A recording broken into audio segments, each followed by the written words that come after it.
Hello, everybody. Welcome to the Tuesday show. Happy New Year, everybody. Once again, my name is James Chen, and I am joined by Abigail Punch, UltraDavid, and Mr. TuboWare. How you? Because he's doing the thing. He's doing the thing. That's actually my patented dance move that I've been doing ever since I used to go to frat and sorority parties back in the day. Right, Should let but the I mean, patent run out. you did that with when you rickrolled everybody at karaoke as well.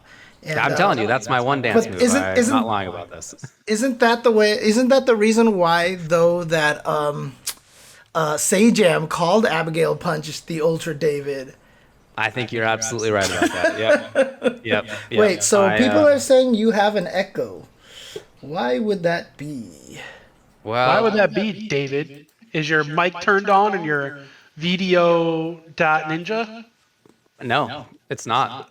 Oh, so damn, Tubo I know does that. too. I have an echo too. It's James's fault. Yeah. Blame James. But I do not have an echo, right? So So, what It about was James all along. what about now? Can people hear echo now from these guys? I don't know. It's a good question. I can't, but I'm not listening to it, so who knows? one day I hope that my voice echoes across the entire land. Oh, and you know that what it is? You know what it everyone is? shatters beneath my fist. Ah, there we go. Okay. I just had my speakers on, so my mic is picking up my speakers. That's all it is. So there you go. So the echo Okay. should be gone. Now, there you go. That's all Welcome it to the is. Tuesday show, everybody. I hope everybody has had a good week. It's the first official actual Tuesday show, like of normal types, in like a month, because we took a break, and then there was also last week in which we did the award show. We didn't actually do like a normal topic thing. We're finally going to be doing that again, and it's in a week where, boy, there is a tremendous amount to talk about. Check out these few topics over here on the side. I mean, I have game news there, and there's a specific reason why I did not pluralize the word game. Yeah, game new. We'll be talking about, of course, the thing we're going to get to at the beginning is the Capcom Cup cancellation. We'll talk about the ban of Robinho as well. We'll get an interview with Koustics, which we're all looking forward to. Seems like a real fun guy. And then we're going to be doing a couple of 5-5 matchups. Of course, we got the mailbag at the end, but again, let's begin by doing the first topic, Capcom Cup. It was canceled. Yep. So COVID strikes again. Capcom Cup canceled for second. Is this a second year or third year straight now? This is now, God, what year is it? It's the Dude, second I don't time know, straight. man. It's There's the second so time many- straight. Yeah. Because So this many is times.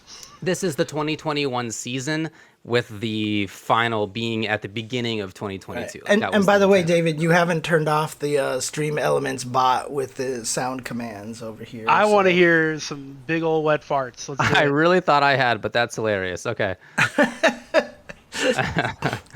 It's all good. so let me just read a little bit about the statement that Capcom put out. yeah. If you want to just read it out loud, pretty Sure. I much. mean, it's quite a long one, but I'll get to a little bit. Sure. It just says, as we all know, quote, with rising cases of COVID-19, including the Omicron variant, causing uncertainty and complications globally, Capcom once again finds itself in a difficult position of having to cancel Capcom Cup. The team did not come to this decision lightly, as we know what Capcom Cup means to the community and the players who trained so diligently to qualify. The entire esports team offer our sincerest apologies.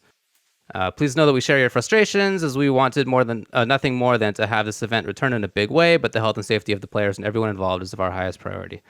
So again, that's canceled. It also has, oh, you're putting it up on the stream. That's great. yeah. In addition, the Street Fighter League World Championship, which was to have taken place at Capcom Cup, is canceled. They had planned to do a week-long thing. It was going to not That's just right, be like yeah. a weekend. They had was gonna planned be to cool. do. I'm sure it was. I'm sure they were putting a lot of work into it. You know, here we are in 2022, the third we are. calendar year of. Who would've it's thought? It's COVID-19. Not me. 19. The year is 2022. 19. I mean, honestly, did we I know. think it was still going to be going at this time when it started? No, not at all. I mean, remember how pessimistic we were back then? We were like, yo, this thing's going to go for like over a year.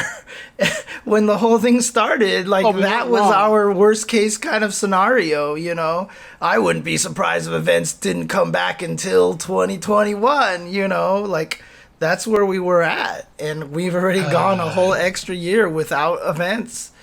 you know? I do recall those Yeah. days. Yeah, the uncertainty at the beginning of it.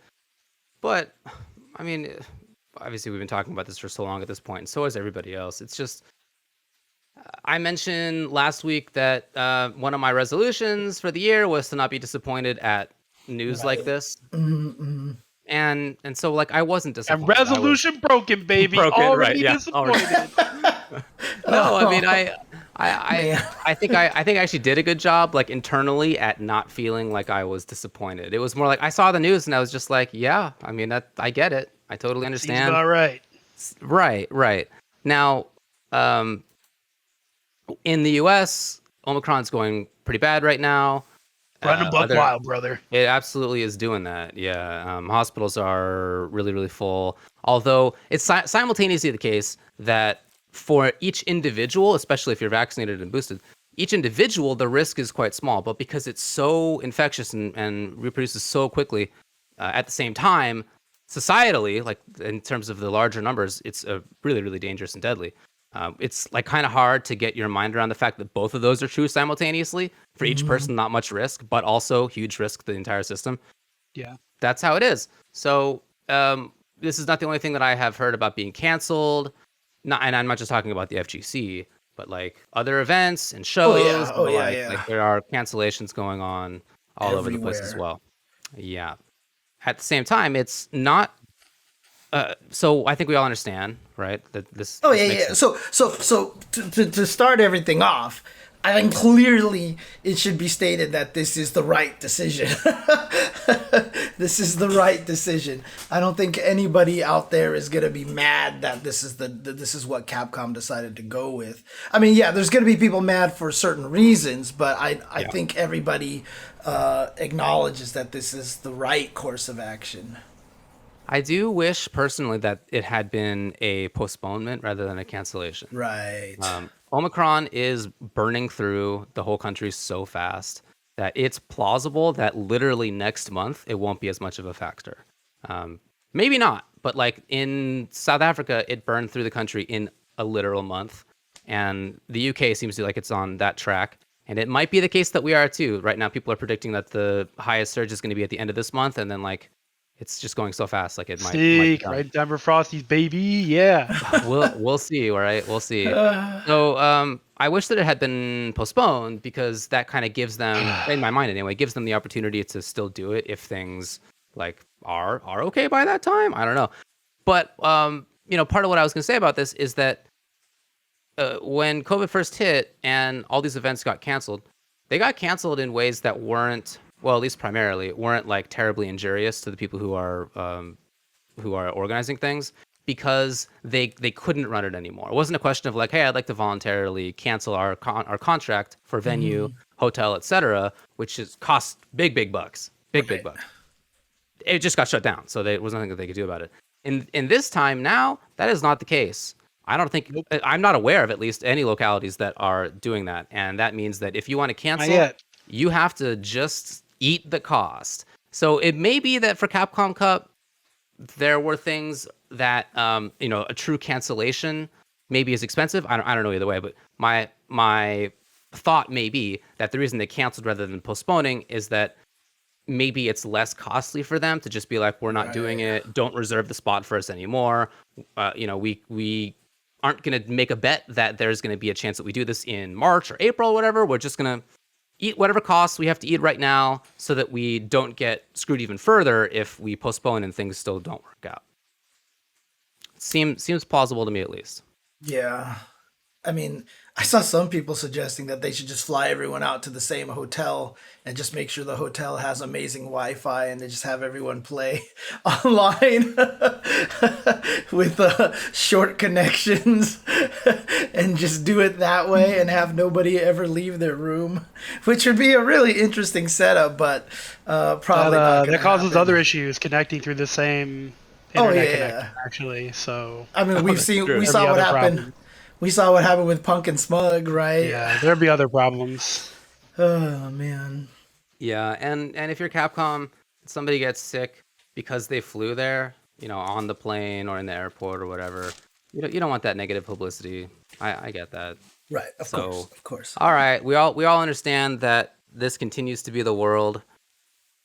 What do you think about the perspective of the players? People have been training up as much as they can, even in these online times, and had the sort of carrot at the end of Capcom Cup, and not just the chance to win like $250,000 was up for grabs there, but also all the publicity that comes from that, and the sort of personal gratification of winning, or at least doing well at an event of that stature against players who are the best in the world.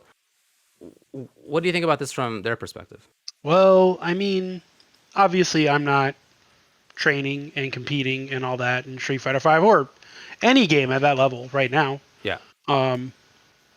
But also, I think if you are doing that right now and you're playing these online events, you're taking everything in with a spoonful of sugar. You're expecting, you're hoping for the best, but expecting the worst, right? You're taking the medicine, but you need something to help it go down, and that's acceptance that the fact that your final might get canceled. It might not be plausible. It might not be possible.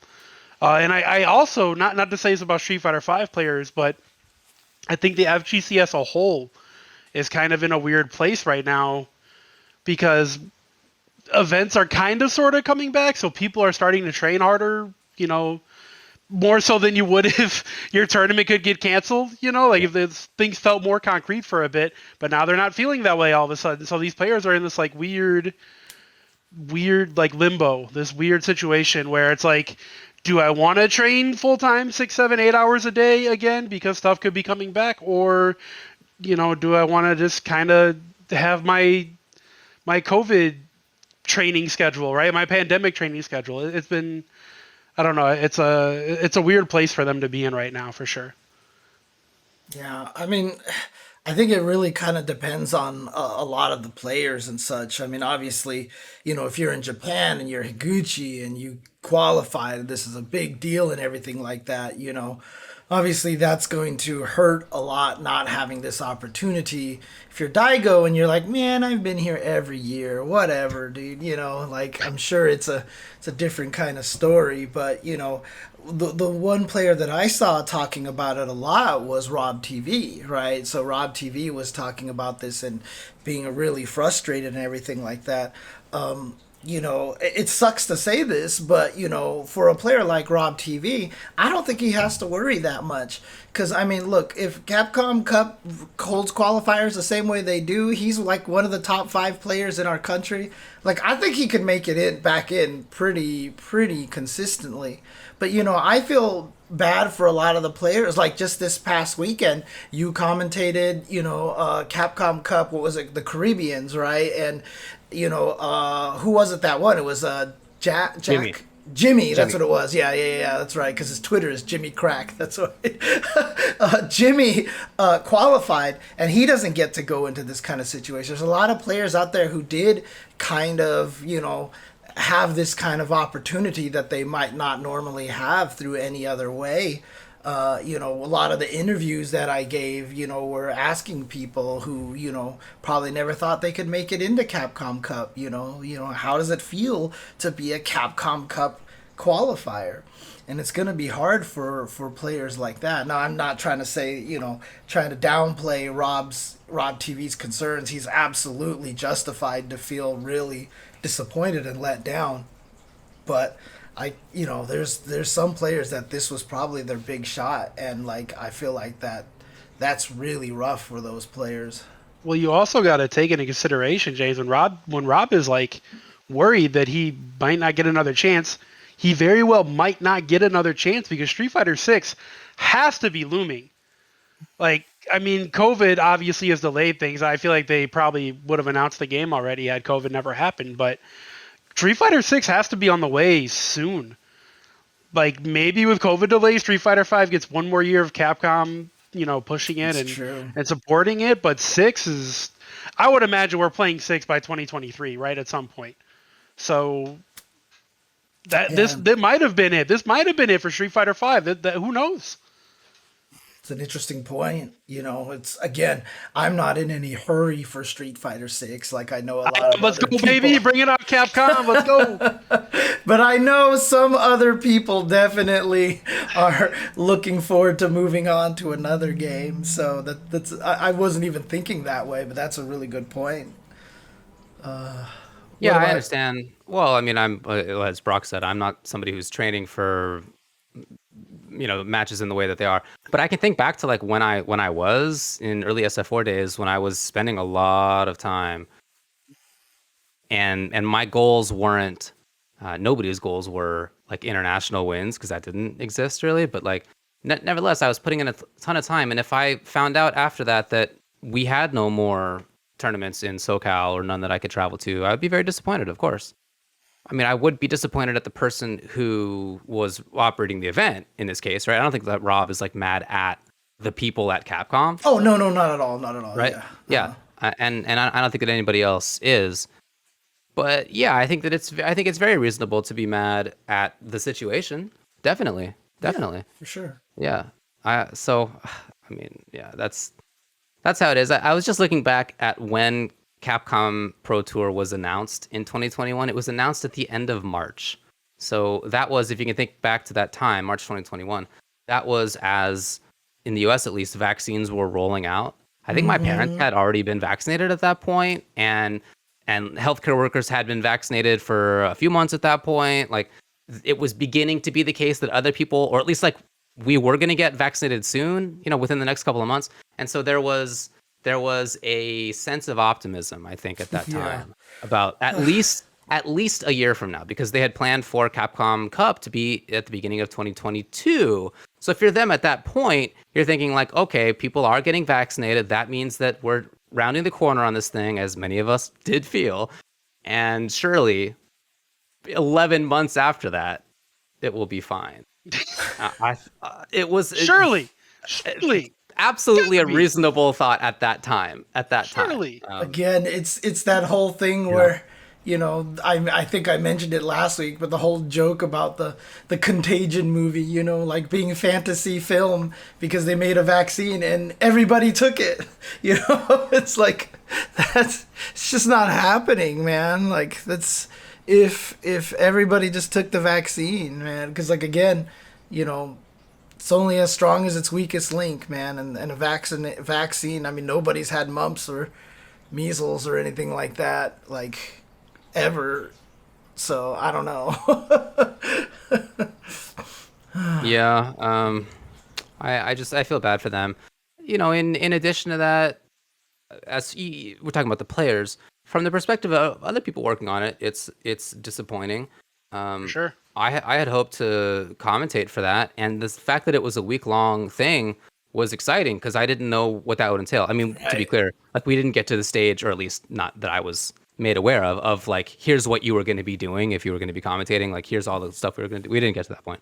But I was very curious to know like what that was going to be. And I was also excited for people who were going to be commentating Capcom Cup for the first time. Like, think about like probably St. Kula they would choose, I would assume, because he was at the season final last year. But that wasn't like a Capcom Cup. It's not the same. It's not the same feeling, this online show that we did last time, and I guess we'll be doing again, compared to like a full-on Capcom Cup. It's a different feeling.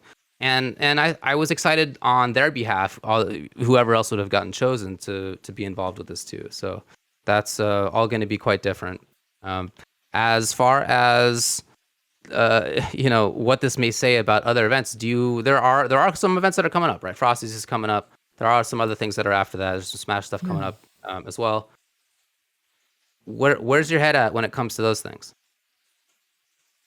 Gosh, I mean, I know Brandon is waiting for my response on that one, because we're gonna need that like real soon. By the way, James, I know. That's a thing I need to know. I don't know. You gotta pick. You know what? That's it. You're fired, James. You can't come to Frosty Fostings. Made your decision. How you like them apples? Flying V is gonna commentate Street Fighter V Finals now. I mean, honestly, if you didn't give me a choice and fired me, that would probably relieve so much stress. What about me, though? Then I have to say I fired my friend? That's messed up. Hey, obviously I would have no hard feelings. Buzz Mailbag says you're not fired. Sorry. I know, and I know Mike, always tells me that he loves having me there to do commentary, but God, this whole thing is, I mean, like David was saying, yeah, for the individual, Omicron hasn't been as,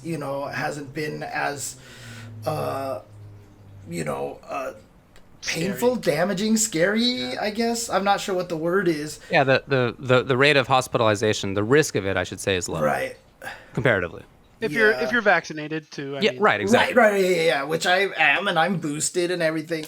But at the same time, I visit my parents a lot, who are, both pushing 80 at this point in time, and it's just like, look, let's put it this way. If I was living by myself and wasn't going to have contact with anybody else, I would go, like, 100%. Like, I'd be like, whatever, I can, but I've got a roommate, I see my parents still during this in time. And so, like, that's the part that scares me. And, well, you just quarantine for 10 days. It'll be fine. Yeah. Don't see anyone for a few days. Yeah. I mean, Get your groceries delivered. Good to go. That'll be my plan. That's how I live my life, by the way, James. Just so you know. I see a friend on average, like once every 4 months. My groceries are delivered. I don't leave my home. I go to the corner store sometimes to get my cat treats. That's about it. Dang, you actually do get your groceries delivered. I still actually go. Dude, I do not leave my house. How do you think? Well, besides the proven scientific fact, according to a tweet that I have not researched at all, says marijuana helps prevent infection from COVID SARS-2. So clearly, it's not the fact that I stay home. It's very clearly the fact that I'm a stoner is why I haven't gotten COVID yet. So smoke weed every day. Knock on wood, dude. I mean, at this point in time, look, I keep getting more and more reasons to smoke weed. Like, seriously, like, there's like... What are we doing here? You don't even need any more reasons, bro. They're already there. It's a great thing to do. I mean, honestly, that's kind of how I feel, to be honest with you. If this is what drove you to try weed, James... Dude, that's why I posted... Like, all right. Whatever, sure, I guess. Did you see the Walk Hard clip that I posted in response to on your timeline? That's like one of my favorite scenes from that movie, because it was just like, I don't want to get addicted. It's not addictive, man. You don't want anything to do with this. Well, I don't want to OD. You can't OD on this stuff. Well, it must be expensive. It's actually the cheapest drug on the planet. It's great. Oh, man. Yeah, well, not even once, James. It's legal. It's legal where we live. Exactly. Yeah, it's legal where you live, and where I live. I would never do something illegal, David. Question. No, I didn't say where you're from. Thank you very much. Nobody who's watching knows where you live. Thank you, Humbag. I think a lot of people watching know what state I live in. Unfortunately. Humbag knows exactly what scene I'm talking about, dude. You don't want any part of this shit, man. I think I kind of want it. Look, I'm still great, planning to dude. go to Frosty's, and I'll be there. Yeah, my plan is the same as what Tubbo just said. I mean, we have 2 rooms in our apartment. This office is one of them. It's got a couch. There it is. And I'm just gonna, when I come back, I'll just be there, and I'll take a test. I got a COVID rapid test, a couple of them just in case, and I'll do my best. When I'm at Frosty's, I'm not gonna be hanging out with people. Sorry, everybody. I'm gonna be commentating, playing, and I'm gonna go back to the room. That's bummer, big bummer, but that's what it's gonna be. Well, all that's for naught, because I'm gonna come back to the room and give you a big old sloppy kiss right on the mouth. So all take right, that. I'm gonna bolt the door, I will. David, because if I do go, I think David and I will probably be roommates again, right? So unless Tubo decides to usurp that just so we can see me play Wii Fit in my boxers again. So. Yeah, I mean that was a treat last year. It wasn't boxers, but anyway. Boxers and those shortest shorts I've ever seen. All right. Moving on. But yeah, well. So again, just to kind of sum up for the players out there, it does suck. And again, I do hope that they're not discouraged by this. I don't think we're going to be playing. I think there's going to be one more year of Capcom Cup Street Fighter V in 2022. Like Street Fighter V, if we were going to play that for 2022, it's literally would be already. We've already played betas and stuff like that. So we'll have one more year for sure, at least, of But Street that doesn't Fighter mean V. another year of Capcom support. I mean, they don't have to do another Capcom Cup. They could be like, hey, we just announced Street Fighter 6 at our Capcom Cup this year, and we're going to take a year off to make sure that Street Fighter 6 starts right with esports. That's like a thing that could happen. Yeah, but I think that would. I think even Capcom knows that would be a terrible mistake. That Would it? Yeah, Capcom Pro Why? Tour. Look, if there's no Capcom Pro Tour, there's no Street Fighter V Season 5. Like, that's Well, just, I can tell you what, James. There's no more Street Fighter 5 Season 6, 7, 8, or 9 for Robinho. Because we are way past time on this topic right now. We're like 10 minutes past. We got to move on. We got Koustics waiting for us. Okay, All all right, right. all right. We'll switch to the next one. Robinho's banned. Here's what happened. We should say big content warning. If you Yes, are... there's definitely a content/trigger warning here Yeah. before we get into this one. So It is a gnarly topic. Robinho won the Capcom Cup qualifier for Brazil #2. He's a Karen player, and he blew everybody up. And then that was last month, I want to say, not that long ago. And then, I mean, he was one of the people that I asked about how he feels to be a Capcom Cup qualifier. You know, there you go. Yeah, we didn't know that it was canceled yet. Yeah, that makes sense. Yeah. And then on his Twitch stream, he told a story that was very harrowing of him essentially getting back at a woman who I guess he had hooked up with or gone on a date with or something. And like that. the way that he got back at her was by getting a bunch of his friends to gang rape her. That was and with him involved. And Yeah. that was the story that he told on Twitch. And and as he's telling it, he's kind of chuckling and stuff. And it was I mean, it was tough to even read. I don't speak Portuguese, so I didn't. I saw the clip initially, and I had to actually give it to a friend who does speak Portuguese, and I was like, "Is this actually what people are saying that it contains?" And Right. it does. And then later that day, somebody did do a a translation, yeah. into English in written form, and just reading it is tough. Is tough to read. So I mean, it's absolutely premeditated. Like, everything about it was like the way he spoke about it was clearly like, this is planned. We're gonna do this, and this is, and yeah, he chuckled and laughed throughout the thing, and yeah, it was practically bragging. It was Right, essentially what it was. yeah. Yeah, it was pretty gross. Gross. That was my read on it as well. Okay, so for his part, he said later that was not something that actually happened, and that it was like the underlying thing of him being mad at a girl was something that happened, but it happened 25 years ago, according to him, when he was 13, and so that's his claim. Whatever. I mean, in my view, like, it's not something to tell a joke about anyway. So even if it's the case that like he is making it up on the spot, please get banned anyway. No, thank you to that. So anyway, he did get banned. Almost immediately, the Brazilian community stepped into action. Like they were the first that I heard about that were looking at this, which I guess makes sense. Community events banned him very, very quickly within just a matter of hours. His team dropped him within just a matter of hours, very, very quickly as well. Apparently he had done well at some previous community tournament not long ago, and the money that he was supposed to have won for that was just, he wasn't going to be sent to him anymore. Like, he was just completely banned from all of this stuff. And then by the end of the night, or maybe it was the next day, but anyway, within 24 hours, Capcom banned him as well from the Capcom Pro Tour, took his name off of the website, he's completely scrubbed of Robinho.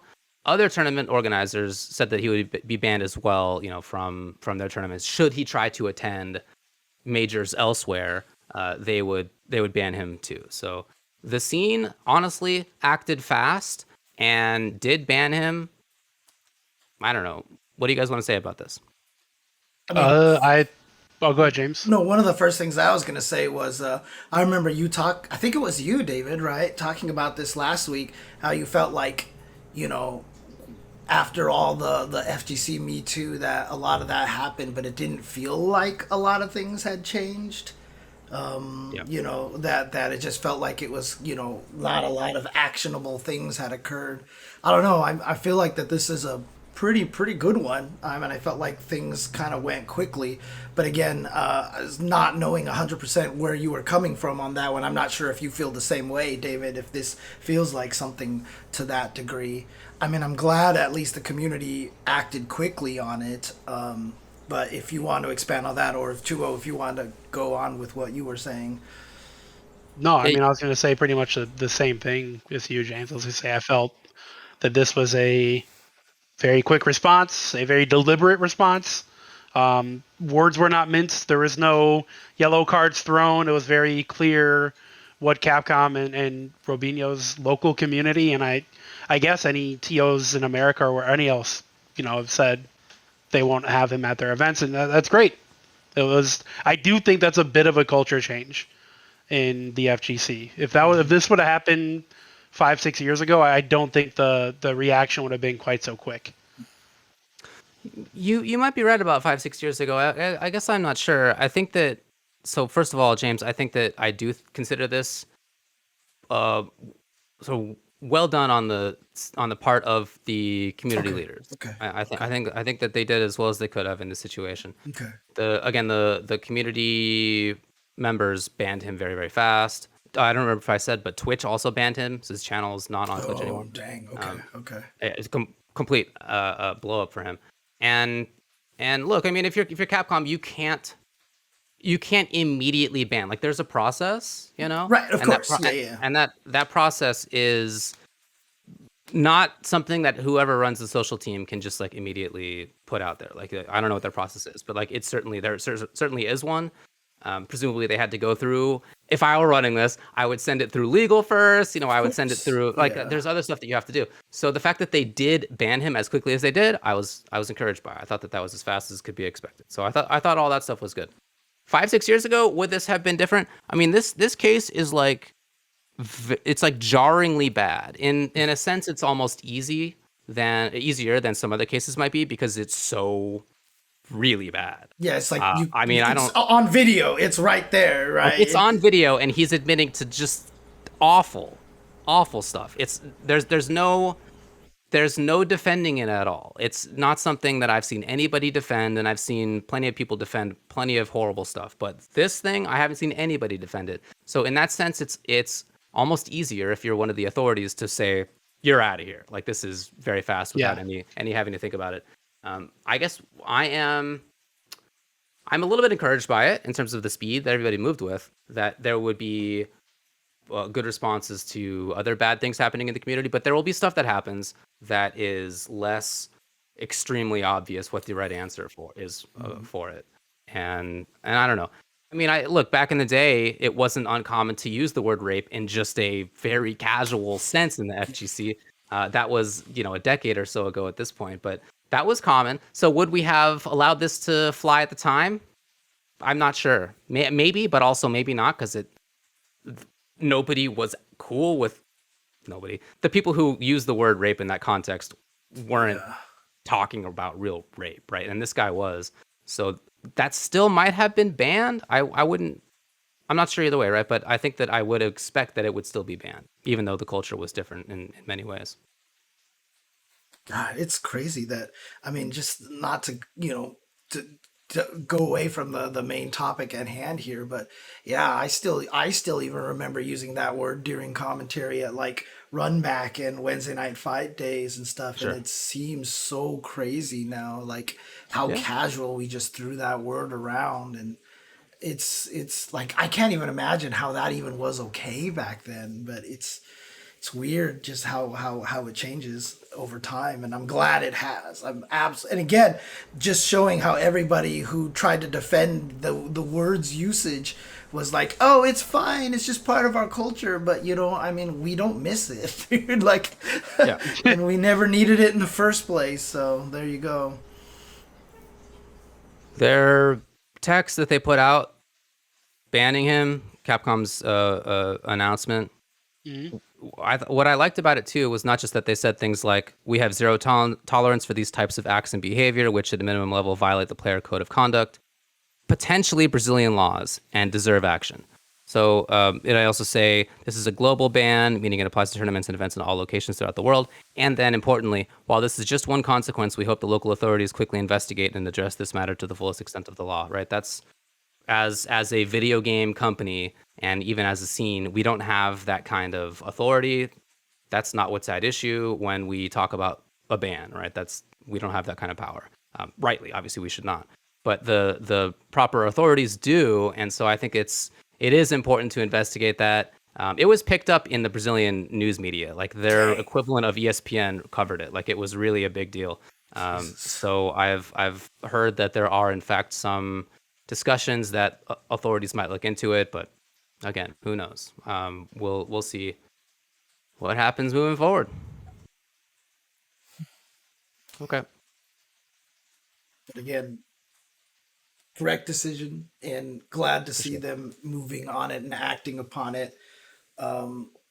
Yeah, and just hope we can remove as much of these problems as possible. So I mean, it's going to take a lot more work, but obviously, we're doing what we can. So It's a societal thing, and in the FGC, we don't really have that much control over that either. But we can police our own little corner of the world. of course, Yeah. Do our best. Yeah, we can just do our best. Yeah. Okay. Hey, James, Koustics said the link for the camera wasn't working. So Oh no. I don't know if you need to refresh that or how that works. I'll give him a new link then, or can you give him the instructions on the old way in which he did it, and then I can just grab the new URL that he can paste the URL for me in there. Whoa, what is going on? If I still have that document, yes. I mean, all he has to do is just go to OBS. Actually, let's discuss this during the break. Let's take a break. Discuss it during the break, James. Jeez. Yeah, we'll come back and bring Koustics onto the stream, so don't go anywhere, guys. Be right back, and stick around.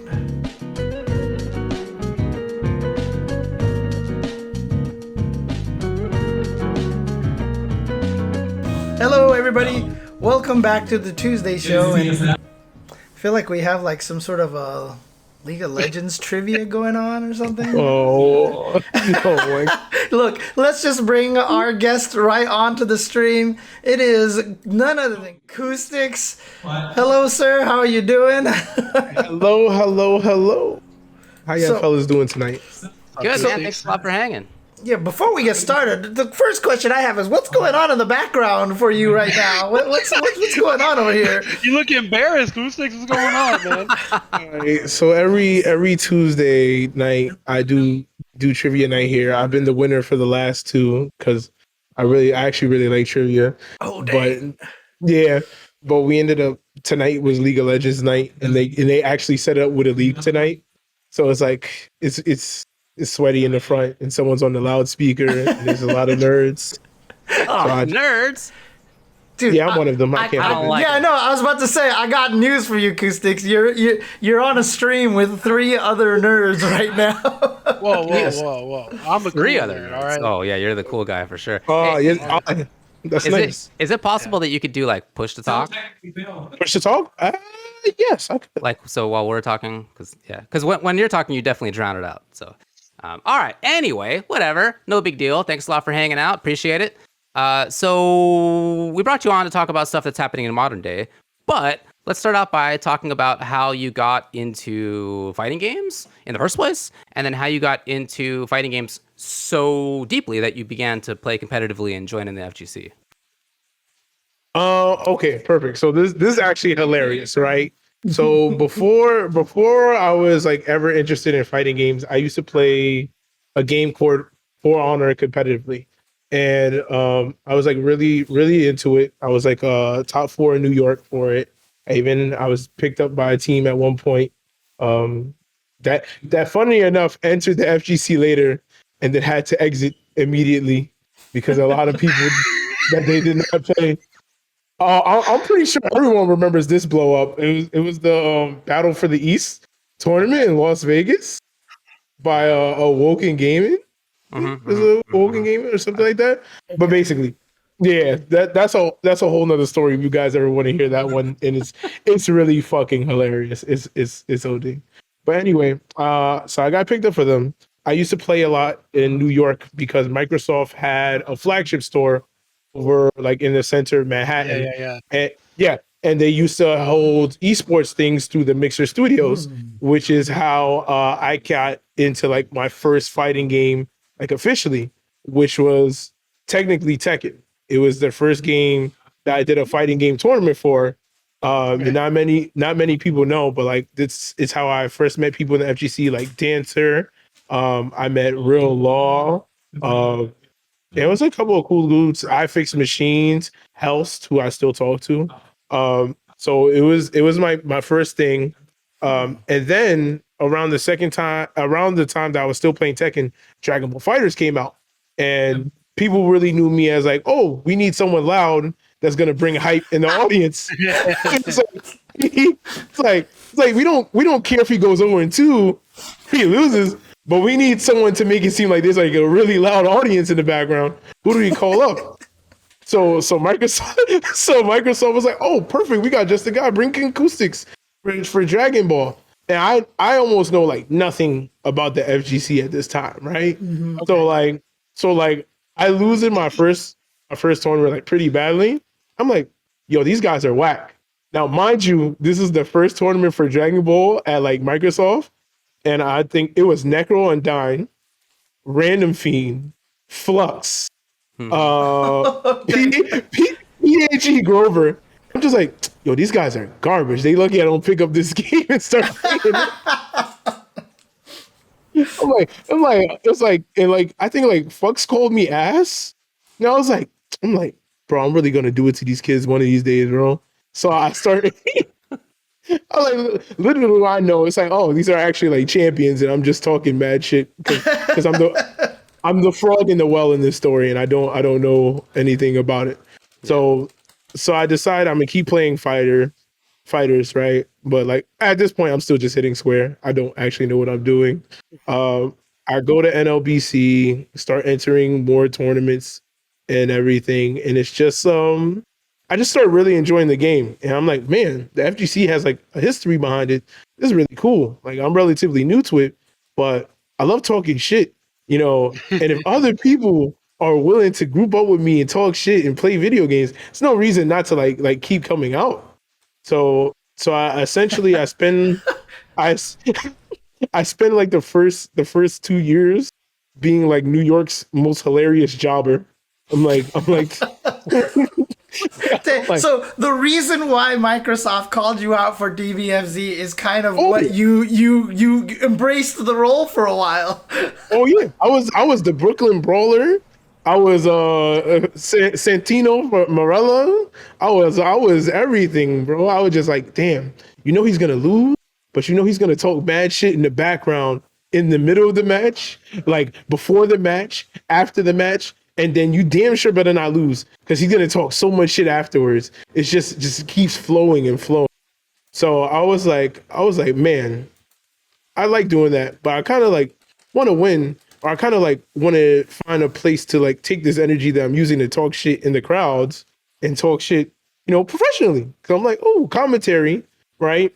And I think I was inspired by the fact that, funny enough, Yipes was one of the first commentators that It was Yipes because he was one of the first commentators that Microsoft had for Dragon Ball, and then I met Matrix, Chris Matrix, in a tiny fucking like tournament in the middle of Manhattan that was like held in a school. Like it was really random. All right. Yeah, I was like, man, these guys are fucking hilarious. I want to be like them. I'm like, I want to talk shit with a buddy on commentary. I was like. So that was really it. You know, I spent 2 years just constantly talking in people's ears, like hoping like, hey, you know, this guy's decently funny enough. Let's put him on a mic sooner or later, you know. And then fucking COVID hit, and it was really bad because I was like, damn, I'm just starting to find if I can trick people enough, they'll give me a chance. You know, if if I finesse them, they won't know that how little I actually know. So if I can keep them laughing, they won't knowledge check me, which is the real trick. Until you pick up knowledge on your game, the real trick is keep people laughing so they don't know how much you don't know. Right? Someone in the chat said that they used to call you Baby Yipes. Is that true? Wow. Okay, so the funniest shit is they used to call me Baby Yipes, and they used to call me RB Lipes, like RB Yipes, like just because Arby's in New York is like so bad, so they're like, ooh. it's like ooh, it's like this is the bad version of the Yipes. It's like we'll take it if we don't have actual Yipes, because we're still hungry, but RB Yipes can work sometimes, So that was essentially how it happened. And then when COVID hit, I was like, fuck, I'm in a pickle. I'm still working because I'm security guard at the time. People used to see me. I would come to tournaments right after work in a security guard uniform, just a big motherfucker talking shit.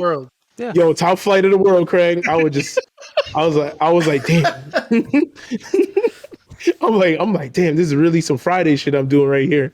Just coming out of work and then playing games afterwards. So I did that. And then when COVID hit and Bum started his online series, which is City of Mayhem, which is still going on pretty strong, I was like, damn, Bum. At the time, I didn't even have a PS4. Funny enough, I was like, the only practice I got for fighters for like the first 2 years of it was me actually just playing at a tournament, because I still had it on Xbox, but like I don't play it on Xbox in the FGC. I'm like, fuck. Yeah. I'm like, I have to learn how to use a PS4 pad, because this Brook adapter thing wasn't working, because I also didn't have a PC to update it. So I had a tournament. Yes, I had a tournament where I kept losing because I wasn't timing the 15 minutes that you need to unplug the Brook adapter and plug it back in. So like in the middle of the set, it would just stop moving. I'm like, all right, guess I'm learning how to play PS4. Yeah. Yeah. So wait, don't you play League of Legends now? I play League of Legends now. Yes. So wait, so you went from like not being a gamer basically to being a full blown gamer in like the last 3 years. Exactly. I'm so sorry. I'm I'm glad to have you, but I'm It's sorry. a downward spiral. Yeah. Bro, it's not going to get better. I realized the hole I put myself in. I was like, damn, I might as well just continue. I'm stuck Pretty now. soon you're just going to have RGB lights, LEDs everywhere. You don't know how they even got there. That's the stuff. Listen, I have two monitors right now as we speak. I'm already beginning. Ring light, camera, 2 monitors, RGB I know. So I played some For Honor when it first came out too, and there was definitely a fighting aspect to that. I mean, it was fighting literally, but like there was a fighting game in there, Yeah. And in fact, it was designed by some people who had FGC experience. So was the similarity there something that you feel like you had already sort of put in time in a fighting game a little bit by the time that you got to Tekken? Yeah, it definitely was, because For Honor still has the concept of like unsafe moves. We have frame data. The only difference really was when we talked about frame data, we use milliseconds instead of actual frames. So that's how most players knew. Yeah, so that's how most players knew like what was punishable, what was not. So like I already had a concept of what frame data was. I knew how to play lane because I played one of like the worst characters in the game. So I stopped doing that though. We don't do that anymore. Please no, not us. So we played. So when I took my time into Tekken, I was like, okay, the concept of frame data can definitely be applied if I just change the idea of milliseconds to frames. That's not hard. Spacing itself, like I was like, damn, For Honor has a lot of spacing, like, right? So I was like, yeah, spacing. This is a concept I can get with. So I took essentially like having no idea fighting games were, then like transferring my knowledge of For Honor into the fighting game, and it worked out decently enough. I got enough money match wins that it works technically. So I mean, I think that's great, because honestly, I remember when For Honor came out, and part of the hope about it was that it would lead people to join the FGC. Like that, I remember some of us talking about that. Like, maybe this game that is not doesn't look like a fighting game, maybe it could like kind of shoehorn people into playing a fighting game kind of, and then like getting into other games. So I'm really happy to hear that that actually happened in at least one case. It's funny. It's funny that you say that, because one of the major reasons that I ended up picking up another fighting game after that was because we had For Honor at Defend the North in 2018. Like we were in the basement of Defend the North, and we won the side tournaments. I remember that's the tournament that actually got me picked up by a team, was that tournament, because like they had like at least 3 of their players there that they flew from like the South, like fucking like Texas, and they come in, and I actually like I did really well against them while I'm like hopped up on like the free Red Bulls that were getting passed out. I'm like, I need to know. It was crazy. It was crazy. So and, I mean, Obviously, I was a Shugoki player. yeah. So I mean, just for the people in the chat, like, like now that you've picked up fighting games and Tekken, like, what were some of your accolades in Tekkens and as well as Dragon Ball Fighters? Like, how far in the pantheon? Like, how much growth have you had since I'm mashing on square and calling out Flux days? You know. So here's how it started, right? For Tekken, I think my greatest accolade was like when I was actually trying to play competitively. I went 2-1 against Stancer in a tournament. That's probably like my best one, is that. But I was also known as the Round Star Dragon Tail guy. David, I see you shaking your head. I understand. I got that same look so many times. I couldn't help it, right? I was like, it's like the worst option I could do that like no one would expect anyone to do round start. I'm like, if I play Law and I do Dragon Tail round start, right? If they block it, I get punished, right? But I don't die, right? No one's gonna kill me round start. But if they don't, I have successfully mentally crippled my opponent for getting hit by something so stupid. Okay, all right. There's strategy in there. You know. And then from there, I just became a jobber after that. I was added to pot bonuses over in Chinatown. Whenever we did the beatdowns, I was like, damn, let me just add my entry to the pot, you know, and then talk shit with the homies. For fighters, I think fighters was definitely like my biggest part of growth. Because I went from like being like definitely like 0-2er and 1-2er, to like actually getting like really good at the game towards like especially in this season now with season 3.5. I think I have like a couple of money matches against Coach Steve. I won one of those. We went 10-9 in other sets, and these were offline too when we had the chance. So like there is a period of time I was really, really, really good at this game. And that's why people wanted to keep coming from my head in money matches. I think like my best story to date is like me doing 3 in a row, like in the middle of the night, and then like going being under in each one of them, and then winning every one of them from like a 2 to 3 game deficit. Damn. To making like 700 like in one night off of it, and like it was all being streamed. It's like 3 a.m. I'm like, Bum, I don't know if I could do another match. And Bum's like, nah, finish it here, finish it now. Well, speaking of money matches, let's talk about this Punk rivalry. Yeah, how did that happen? Like, did you start talking trash to him, or what happened here? All right, let's run the roll. I know this is gonna come up. So here's how this began, right? So as you know, France and US had a 12v12, right? We've had 2 of them now. The first one was like had to commentate it, and America got watched, right? I was like, damn, this is bad. I'm like, I hope we get a run back. We ended up actually getting another run back, right? And Punk this time had bet on the US winning. And like in total, he had bet like in all of his bets, they added up to about 7K. So we lose only like 11-12. Right. Which isn't bad, but it's like, damn, you still lost. And now Punk is out. Yeah, Yasha had to even make like the 5-game comeback at the end, right? So I mean, America was probably feeling pretty good about themselves at the time. So we were literally like up, and then their 2 anchors were like Yasha and Wade, who are like 2 of their like top 5 players.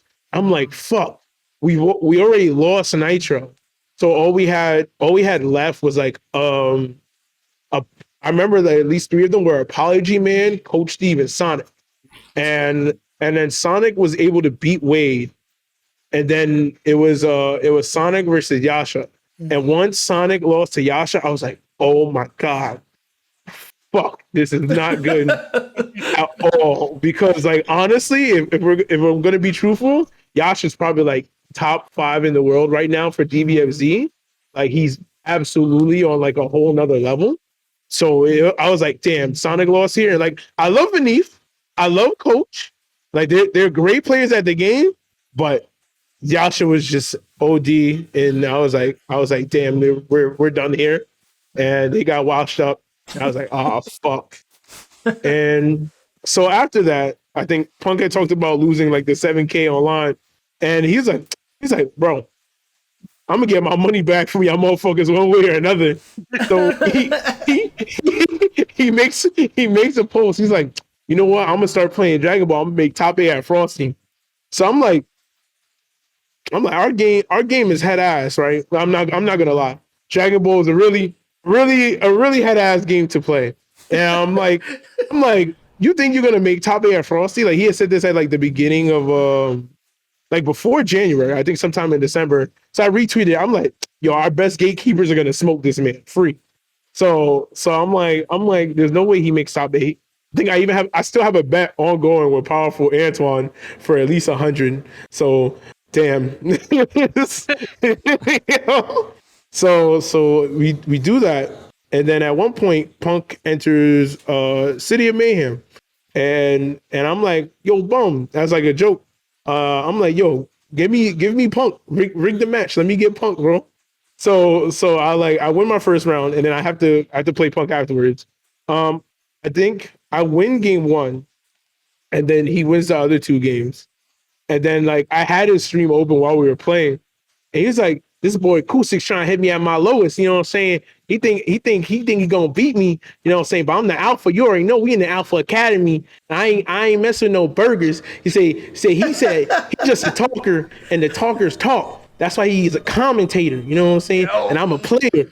I'm like, I bet. I call Bum right after the match. I'm like, yo, Bum, let me get the run back.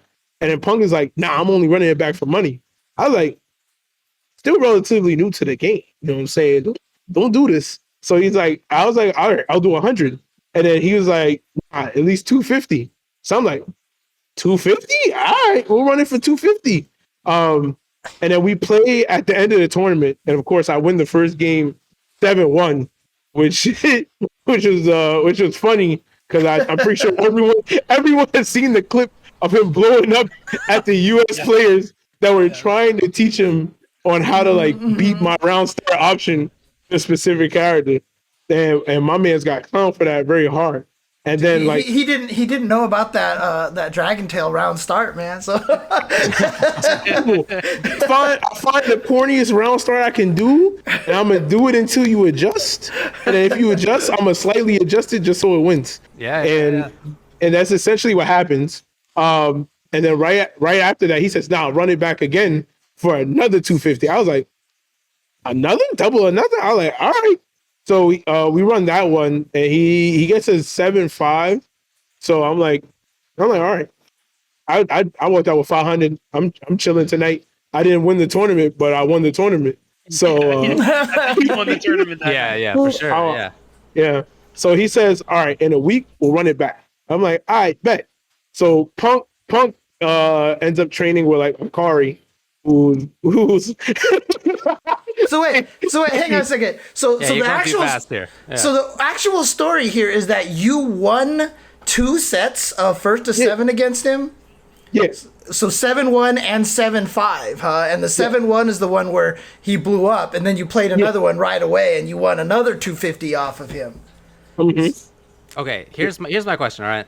So, you know, I guess even before all this, why did you not think Punk is going to do well? That he's done so well in like every game that he's tried to play. Like what was your theory for like why he wouldn't do well in Dragon Ball? All right, so my theory for why he wouldn't do well in Dragon Ball is Dragon Ball is so fundamentally different for most of the games that Punk has like spent his time playing, right? Just like as a commentator and as someone who's like spent a lot of time analyzing the game and having to discuss it. The game is just fundamentally different than Street Fighter, which Punk greatly excels at, right? And Punk, I know Punk has some time as a Marvel player, but of course, like even then, trying to compare like Dragon Ball to Marvel, there's still like very key differences. And then there's the fact that a lot of characters actually have like bullshit this season.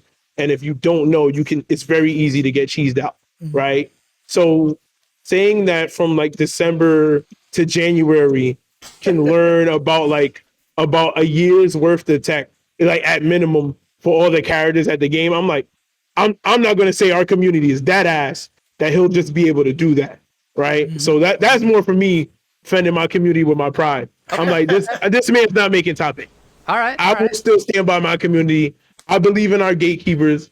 I believe in our cheesers. He will not make top 8 at Frosty. Okay. All right. So then my second question is, so you beat him 7-1. Uh-huh. Immediately, you guys play again. You beat him 7-5. Mm-hmm. Immediately, he's got +4. Immediately, he's 4 games better than the previous set, like 5 minutes before. Oh, yeah, no.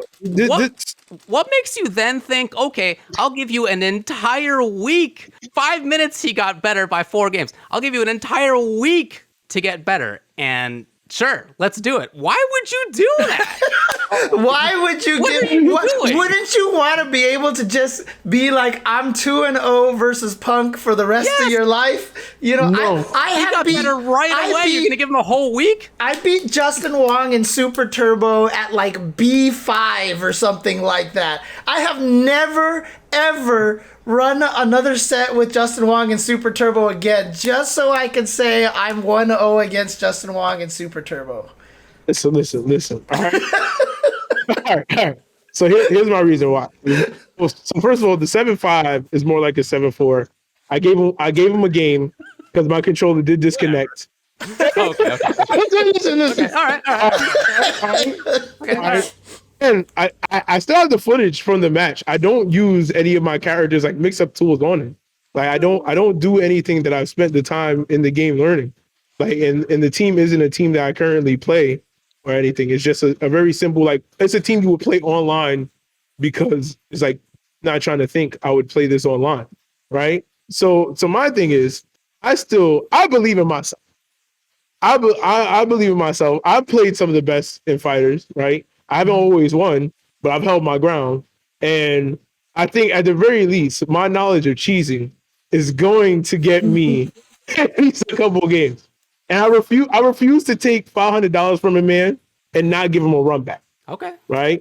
I very rarely ever denied a match in my career as a fighting game player. I have many money matches. I don't care if it's online, offline. I have taken all. The only one I don't take is like Evo champions. Technically now I can't even say that anymore because now I'm fighting Evo champions. So now how much was the bet for that third run back then for the third match? That was $250. That was $250. Okay. So you're still up. $250. I told everyone I'm still up $250. People don't want to do math. See, this is they're like, nah, this Koustics garbage. Koustics washed up. I'm still up $250 mathematically. Wait. So that means when Punk did the whole thing where you celebrated with Punk's money, you had a nice dinner. He tried to do it back to you. That means he was actually just doing it with his own money. Exactly. Tubo, you get it. He was still using his own money. That was not a thank you Koustics meal. That was a thank Panda Global meal. He was thinking Panda. Call up Dr. Alan B. Be like, yeah, thanks, man. He doxed himself for the money. Yeah, Come that's true, on, yeah. Punk. You gotta be smart. You know, frame data. You gotta be smarter than that, man. Yeah. I've never had dog. That's a lot of frames. I've never had to change my own phone number, so I don't know how much it costs. But he still had to pay to change the phone number. People called him on stream right after the match. They're like, man, that was a good match against Koustics. I'm like, y'all called him that quick? That was pretty wild. So Wait, what happened with the phone number? Wait, what happened with the phone number? Oh, so Punk popped off on me right after the match, right? Uh-huh. he calls a steakhouse, right, and does the order right on stream, and they like he used his number to confirm the reservation. Which he made the reservation under the name Koustics too. So I'm just like, hey yo, I'm like, was it worth it? Was it really worth it in the end? And like people got his phone number, they called him like immediately, and they were like, "Congratulations, Punk, on beating Koustics that burger." I'm like, damn, why won't y'all play me? But y'all congratulate Punk on beating me. That's wild. Punk doxed himself. That's incredible. Yeah, I didn't know about that part. Oh yeah. Yup, he completely doxed himself. I was like, all right, he got it. He got it, bro. Koustics, you won. Don't ever play Punk again. You completely and utterly. No, There's no question. I'm probably not gonna play Punk again. My man's just beat like one of the France finalists like 2-0 in the last tournament, and he's still he's too good now. He's too good now. All right, bro. Yeah. All right, bro. I'll just be at Frosty commentating. I'm like, oh, Hey, let's have a money match here. Who said that? You're gonna be on commentary, be like, that time? "Yo, Punk is godlike." Yeah, Like, man, he's pretty nasty at this game. It's pretty good. Yeah, Like a professional. What was the score the third time you played? 10-2. Okay. All right. so yeah. first to 10. Man, so he Okay. smoked you the last time. 7-1, 7-4, or 5, whatever you want to say. And then- 7-4. And then 10-2. Hey, listen, I followed the rule. Punk made a rule where I couldn't switch my team even if I lost the match. So I stayed with one team the entire time. Man. Well, okay, look. So you lost. You're up 250. I'm up and 250. I saw, or maybe I saw somebody talking about your strategy, but maybe I didn't hear it from you. I don't remember. You're drumming up like quite a fun feud, right? Like people are watching it, people are talking about it. Is this part of what's going on here? Like not just I want to beat Punk wants to beat me, but like I'm trying to drum up support, interest in the game, in the scene. Listen, most people don't know, right? But I'm actually like kind of an analytical guy when it comes to things. Like I work as a tax professional, right? I do number crunching, and for me, the FGC has always been like the fighting game equivalent of the WWE, right? And any time you want to get things going, you need a great storyboard. And if it requires you to swanton bomb into the ring and break your body to keep things going, then God damn it, you keep things going, no matter what. I mean, look, I think there's strategy there for sure. I will tell you this as an old school FGC head who's lived through the Marvel 2 days and everything like that. Bravo, good sir. Bravo, good sir. I said this in Sajam's stream chat earlier, but I feel like the fighters community finally embraced the fact that they're a versus game community. Yeah, Marvel game, right? Finally acting like versus players. Yeah. Yeah. Listen, I think like this last week alone, there's been so much beef in just fighters that it accidentally trended on Twitter. It hasn't even been just you on Punk. There's 87 other beefs popping off too. Yeah, it's been great. Everyone's getting into it. I love it. I want everyone to fight until they're bloody and it's time to go. So all I wanted was chaos and war. No peace. Dude, that's awesome. All right, so you have a bet against Punk to make top 8 at Frosties, but he's making top 8 at Frosties, right? No. Yeah? If he might. Walk it back. I'm gonna talk to the Frosty people. Tubo, we gotta rig some brackets. I only pick the commentators. I don't touch the brackets. If you think about it logistically, right? Punk hasn't entered enough tournaments to give him a high seed. So, purposely we'd have to put him lower seed, So if he just happens to have to fight like Nitro on one, that'd be a real shame. Round 1, okay. It'd be a real shame. It'd be a real shame. I mean, I had nothing to do with it if it does happen. I would never mess with the sacred integrity of a bracket.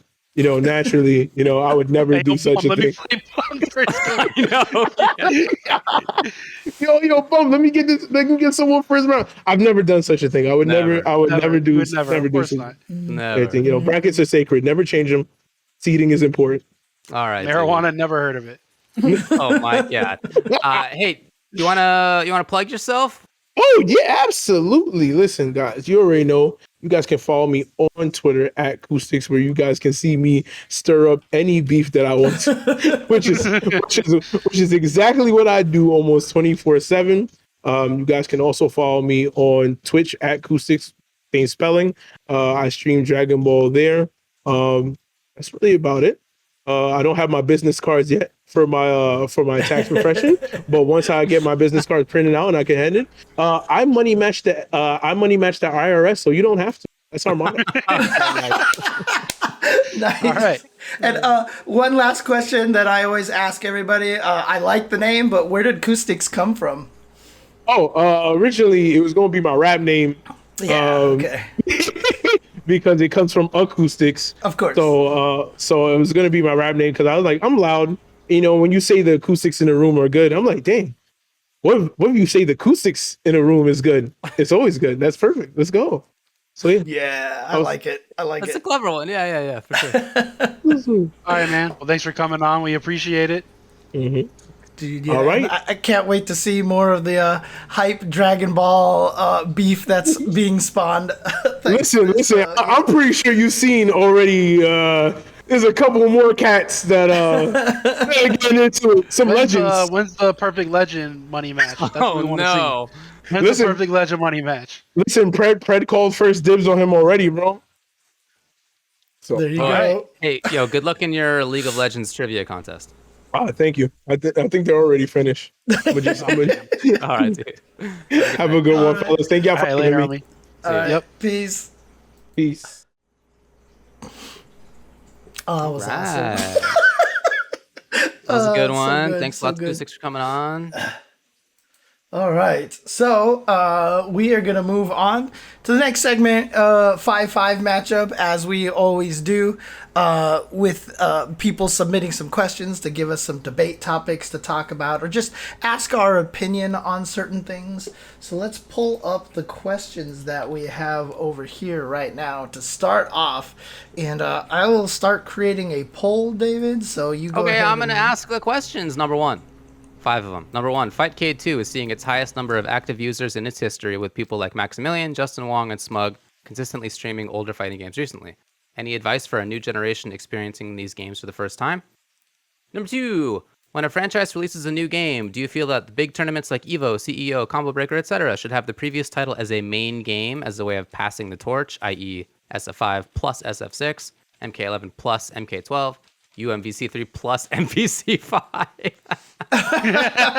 Nicely done. Wow. For sure. Number 3, when the finals in a bracket have an extra round in a match, i.e. top 8, 2 out of 3, top 3, 3 out of 5, do you think it should extend to the top 4? Since the ideal way to do finals is winners, losers, semis, losers, finals, and grand finals. Okay. Number 4, since we are seeing a resurgence of older games like 3S on Fightcade 2, and the Japanese offline scene is still very active, do you think we can start seeing these older games on the main stage in majors? And then number 5, is the FGC echoing the voices of top players too much and asking for features that only apply to the top 1%, like online training mode, instead of focusing on other features that help grow the player base? There you go. There you go. I do have the poll set up. I don't remember if I set it up for being able to do 2 votes or 1 vote for subscribers. So just count it as 1 vote for now. Sorry. But do !1, !2, all the way through !5 to vote. And once I see a natural trend occurring, I will go ahead and call it at that point in time. I mean, I think that there's a pretty decent trend here already for people. As you can see, looks like number 1 and number 5 are kind of running away with it at this point. All right. I'll give it a few more seconds. Yeah, okay. Trends, it's definitely shifting towards number trended. 1 and number 5. We're so trended. Trending. Yep. I'm going to go ahead and call it at that point. So here we go. I'm going to lock that, archive that. We're going to do number 1 and number 5. 5. Number 1 and number 5. So let me get the poll questions out here. Let me do my job trying to run this stream that I am not doing well here.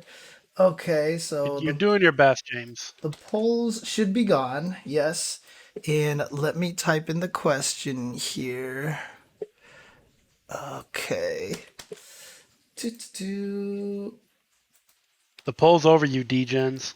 Yeah. Okay. Wow. I have too long of a question.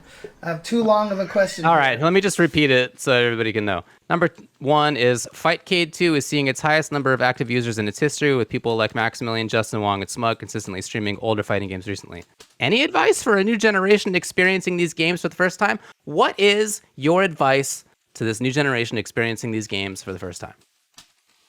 My advice is instead of using Fightcade, use Parsec to play Ultimate Marvel vs. Capcom 3, the greatest fighting game of all time, which is now a very old veteran fighting game at 10 years old. So I suppose. But some of these games are 25 years old, so... No, serious advice is be patient. Don't expect to catch up with people that have actually been playing the game for 15 or 20 years, within a few months. You're going to need a lot of time to even just get the feel. Most people, not everyone, most people are going to take a lot of time just to get the feel of the game and how it's played with people that have been playing for 15, 20 years. They have intuition that you're not going to have. So be patient while you build those skills.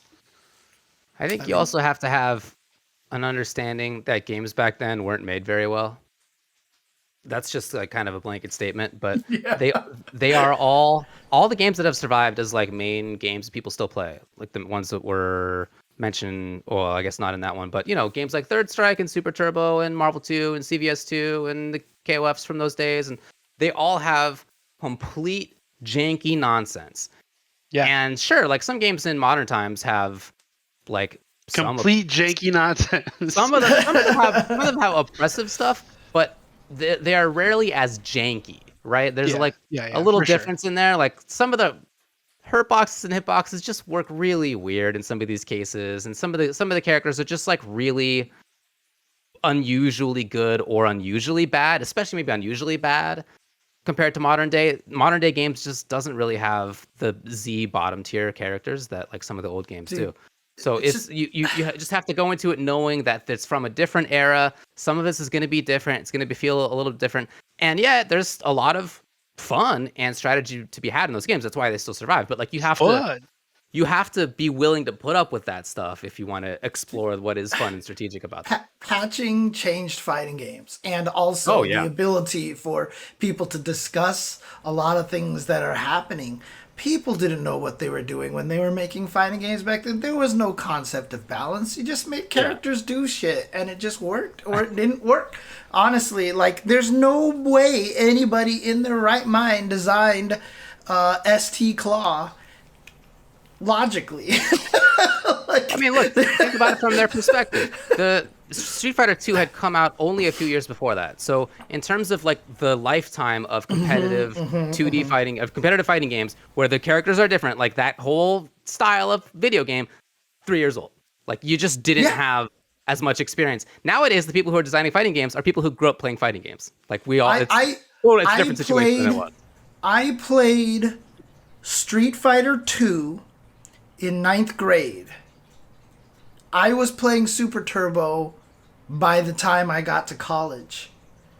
Street Fighter 2 to Super Turbo was like 4 to 5 years, and Street Fighter 5 is on its like sixth year now, right? So that one game.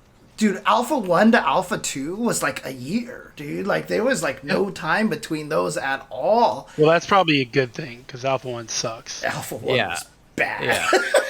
I actually wanted to talk about this on my stream one day about how terrible Alpha 1 was, but we'll get to that point. What's worse? Alpha 1 or Sabretooth? Oh, Sabretooth free. Are you kidding me, dude? There's no even question about that.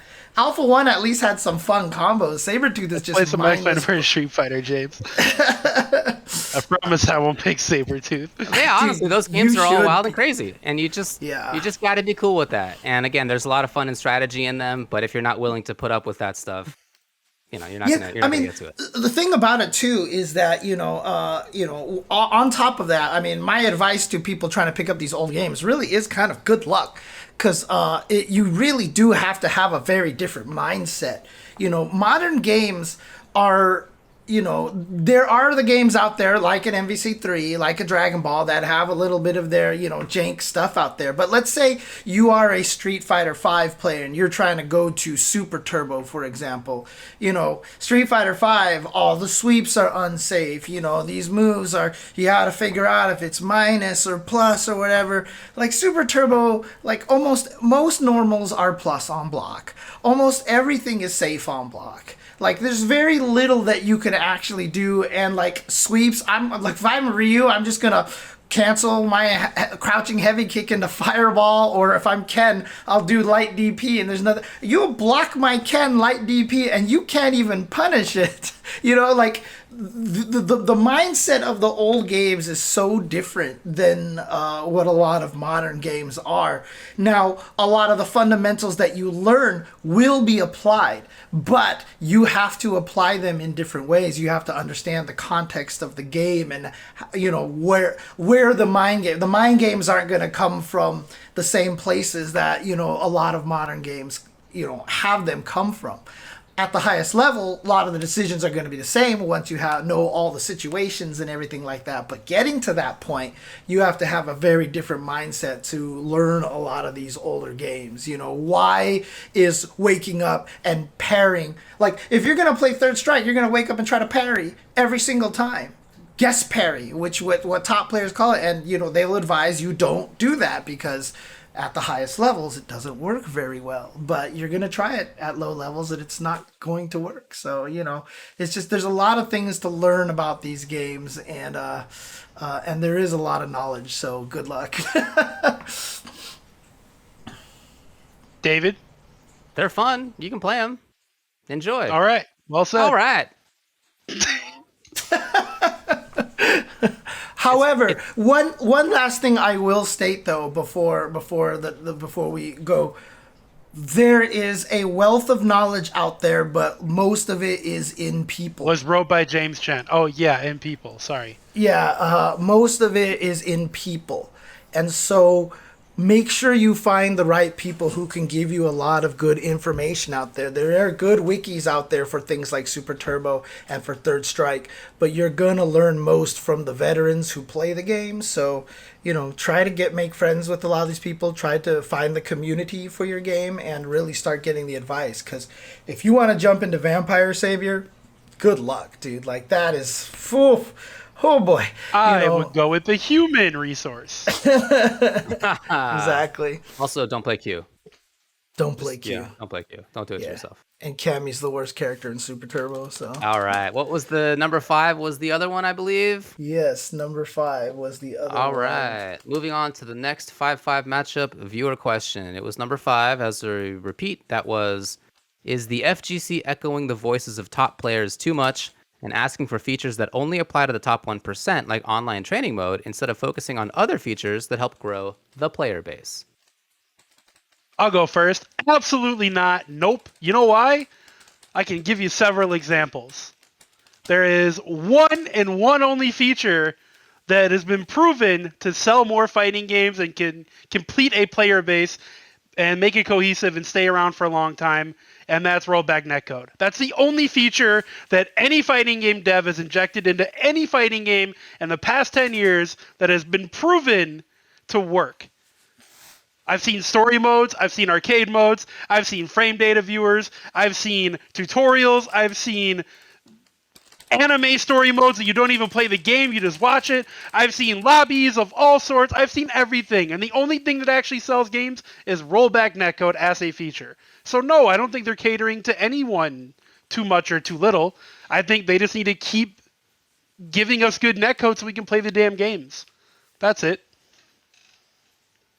Well, I think that I mean, the question itself, I feel like there's a disconnect here.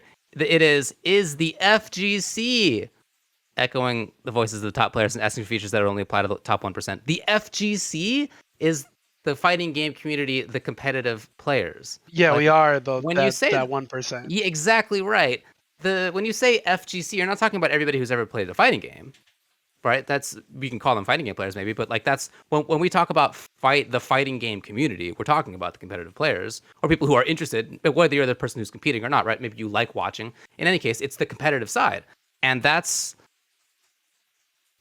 those are the people Leave it to who a want. lawyer. Just leave it to a lawyer to read this in this way. By the way, Those are the people who want a these very things. specific subculture, but niche Need genre. the gavel here. Yeah, Those are the people who want these things. Is the competitive scene. So I think that the FGC is doing a good job. I mean, if the question is in general, is what matters to somebody who is considering buying a fighting game, whether it has online training mode or is it whether there's a good story mode, cool graphics, cool sounds, whatever. Like, of course, in the more general casual play, those are going to be the things that do matter. Absolutely. That's part of why games like MK sell casually so much.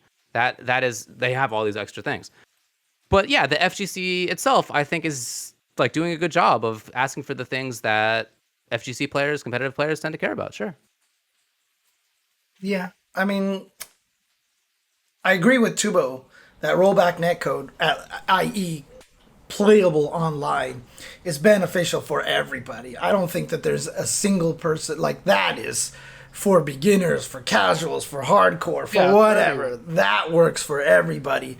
In terms of, like, the thing about it is, I just feel like a lot of people are coming at this the wrong way. And this is, like I said, I've been on this train for at least 2 years now, just basically talking about how ranked is just not fun at all. For whatever reason or another, they need to figure out ways to make ranked a little more rewarding because, one, you need to be like NRS and create all of the wonderful one-player content and all this stuff to sell your game. Because the more people who buy the game, the higher chances you'll grow the competitive portion of there, right? It's you don't grow the competitive portion of your fighting game by appealing to the competitive players. Like, that just doesn't work, right? You have to appeal to everybody and hope a few of them get in there. And so you do need to worry a lot about, like, Street Fighter V, yeah, story mode, too little too late, right? Like, the game should have came out with the arcade mode, with the story mode, all that stuff in there. That would have helped.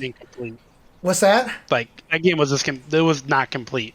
Dude, that game was absolutely forced out before it was ready. Yeah, 100%. Needed another year of baking for sure.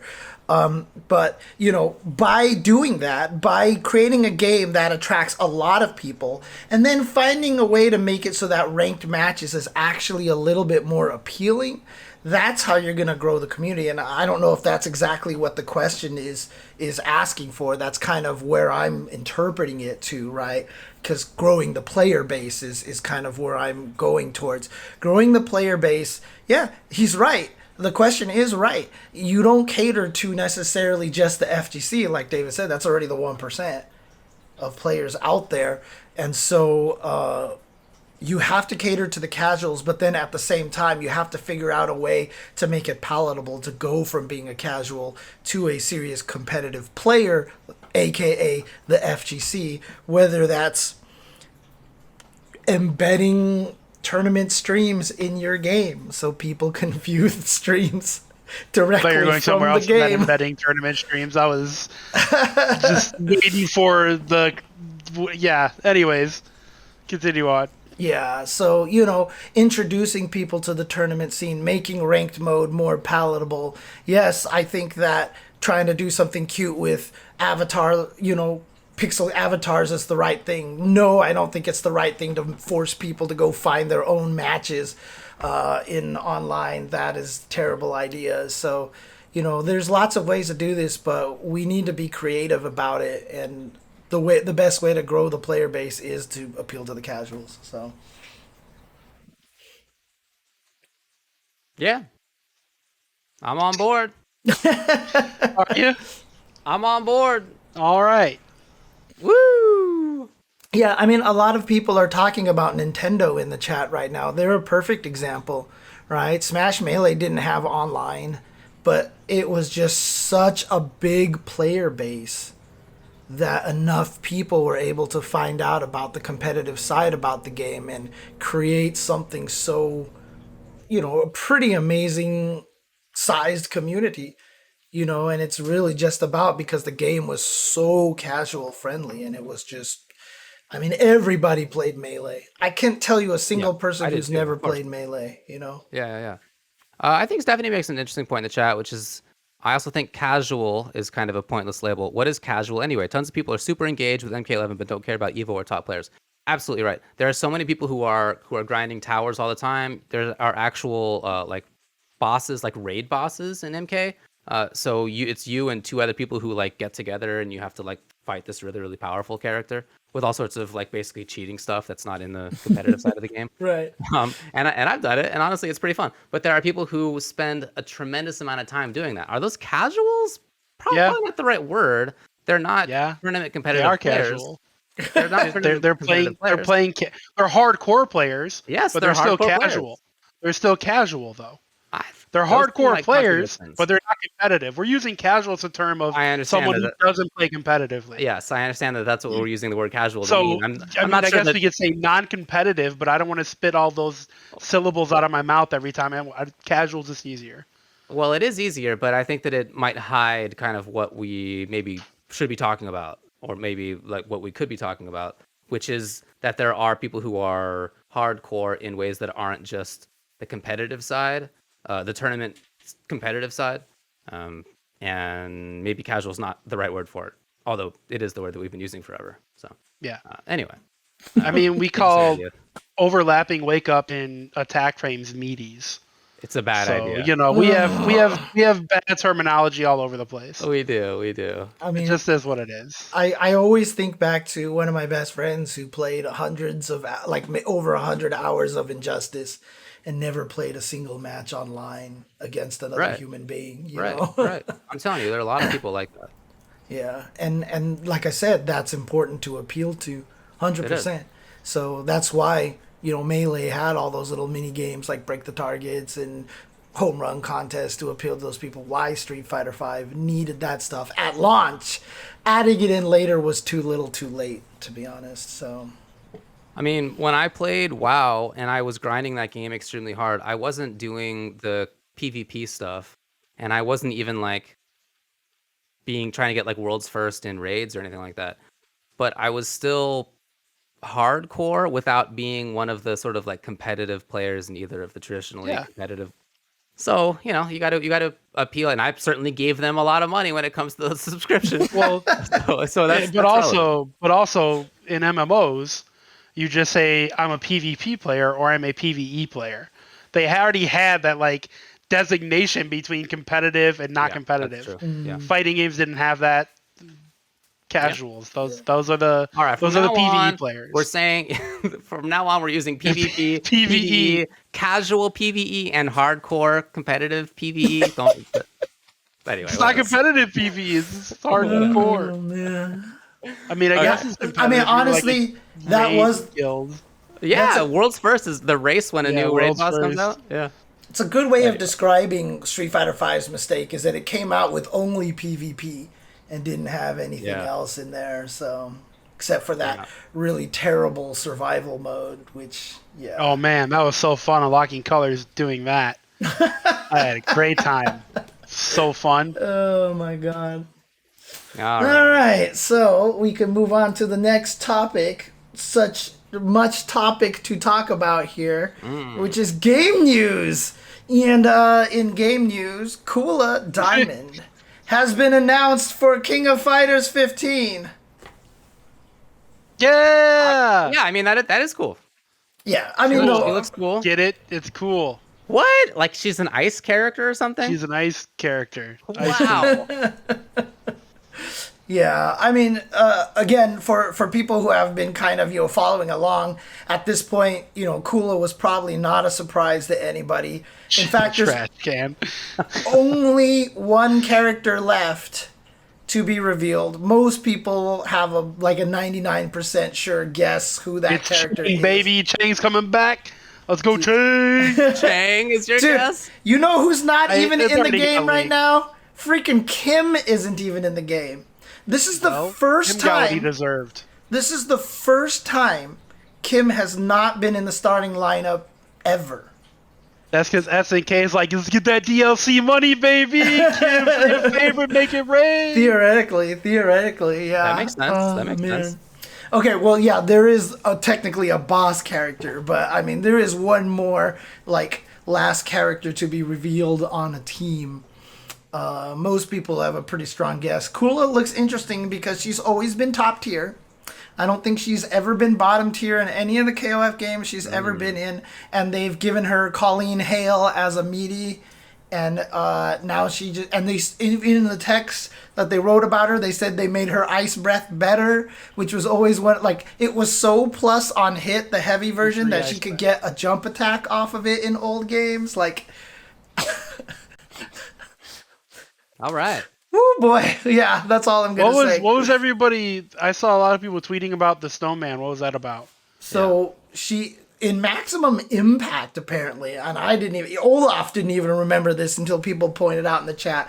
Maximum Impact, which was the 3D versions, you know how every fighting game tried to do the 3D version and failed really badly. She had snowmen that she could call and drop on your head and make them meaty like Colleen's Hail. And so now she got him back for the first time in an official 2D. Oh, it's snowman that she drops. Yeah, she just drops a snowman. So she can knock you down with a hard knockdown, call snowman, they're meaty, and now you're forced into a mix-up situation. And she couldn't do that before. So, She can now. Good for her. Just keep getting better, Kula. dude, Listen, man, Zero has never been bad in a video game ever, so every company needs their Zero, right? oh man. It's like Zero, Akuma, these characters are always good no matter what. Good for you, Kula. Yeah. Yeah, she looks nice. Yeah. Obviously, from lore standpoints, it's weird that she's on the team with Angel, because apparently Kula and Angel hate each other, so we still don't know the reason for that. Enemies teaming up. Yeah, now Classic they're rivalry. teaming up. Yeah, she's leaving K-Dash's team because apparently her and K-Dash got in some argument, which will probably be over ice cream or something like that. But No, the classic ice cream argument. What's your favorite ice cream flavor, James? I mean, I think it was it Sanchez and Vicious, or Sanchez and Tasty Steve who said it best, right? My favorite ice cream flavor is vanilla, but that's because they said I was born before flavors, and so Dang. Some ice cream. yeah. What Vanilla's a my mighty favorite. fine invention. What about you, Sabo? Would you like to try some, kid? What's your favorite? Mint chocolate chip. You said that's like one of your favorite things of all time, right? The mint chocolate Mint? chip ice Yeah, cream. I like mint. I like mint flavored stuff. Right. I'm into the mint. I'm a nut man. I will definitely take whatever pistachio. Don't be weird out there, all right? Don't be weird. I love nuts. Man, I'm Leave me gonna alone. clip that voice. That's gonna be an alert on my stream. I'm a nut man. Thanks, David. I do really like nuts. And so I go for the pistachio. I go for the butter pecan. What's your problem? Follow up, great. I love it. Hey, I'm a nut man. David's I really not like the nuts. one who tweeted out to millions of people to suck his nuts. Okay, let's just put it that way. That's So- you're both nut men. You're both nut men. That's true. Okay, by the way, one of the changes for 2022 is we're not Ultra Chen TV anymore. We're now the Nut Men. So The nut men. I don't want to be included on this. I'm out. I'm not part of the nut men. I don't even like nuts. If you're gonna give me a choice of which ice cream to eat, it's got to come from nuts. This is I mean, the whole do thing. you have a favorite of the nuts? It's got to be pistachio. It's pistachio. Yeah, it's between pistachio and butter pecan, but I'm gonna go with pistachio. And then I like having some walnuts in there. You know, if they'll add the extra stuff. If you're at a place that does that, I like folding some walnuts in. That's pretty nice. Oh, so you go to the places where they make the ice cream fresh for you, huh? And they have nuts on deck. You're just living it up in Hollywood, huh, David? Actually, the Hollywood ice creameries I would say are not that good, but there's one in Larchmont that is ridiculous. Why does So man good. like it's expensive? I'm trying to say you're balling. Never mind. All right, That place is expensive. mailbag. It's mailbag time. All right, nothing else happened the entire week, so that's not entirely true, but that's all we're going to be covering. And now we're going to move on to the UCTV Mailbag, where you ask us whatever's on your mind, and maybe we answer it. If we feel like it, you know. All right, it's time for the UCTV Mailbag. First question that we have. Well, let me change the topics. I did. You really clipped that, huh? Jeez, you guys get it together. I mean, if they didn't, I'm just gonna go back and do it. Oh, yeah, I see it in there. Actually, let me do something here. The Ultra Chen TV crew. Nuts on a brownie ruin the brownie? Unbelievable. What? Who said that? Unbelievable opinion. Illegal opinion. That's a pretty accurate opinion. Unbelievable. Dude, like I approve. Can't be I serious. own like chocolate chip cookies are 100% better when you add walnuts to them. Of course. 100% better. Stop it.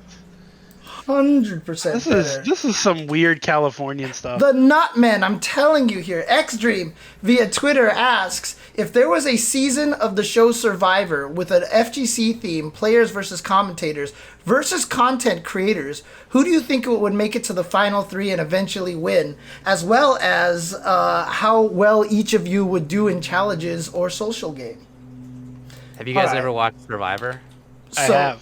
First of all, I'm going to say right now that the players would do the best because a player already has, and that is Ken from the Smash Brothers True. scene, who was like top 4 in his season of Survivor, who the host, I think Mark Burnett is his name or whatever, has literally said Ken was his favorite player of all time because he had no chance doing as well as he did, and he absolutely did. So there you go.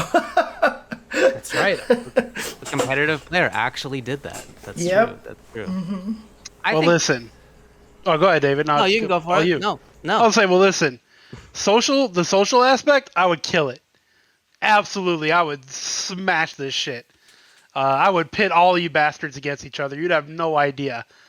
But in terms of the challenges, oh, my fat ass is losing immediately.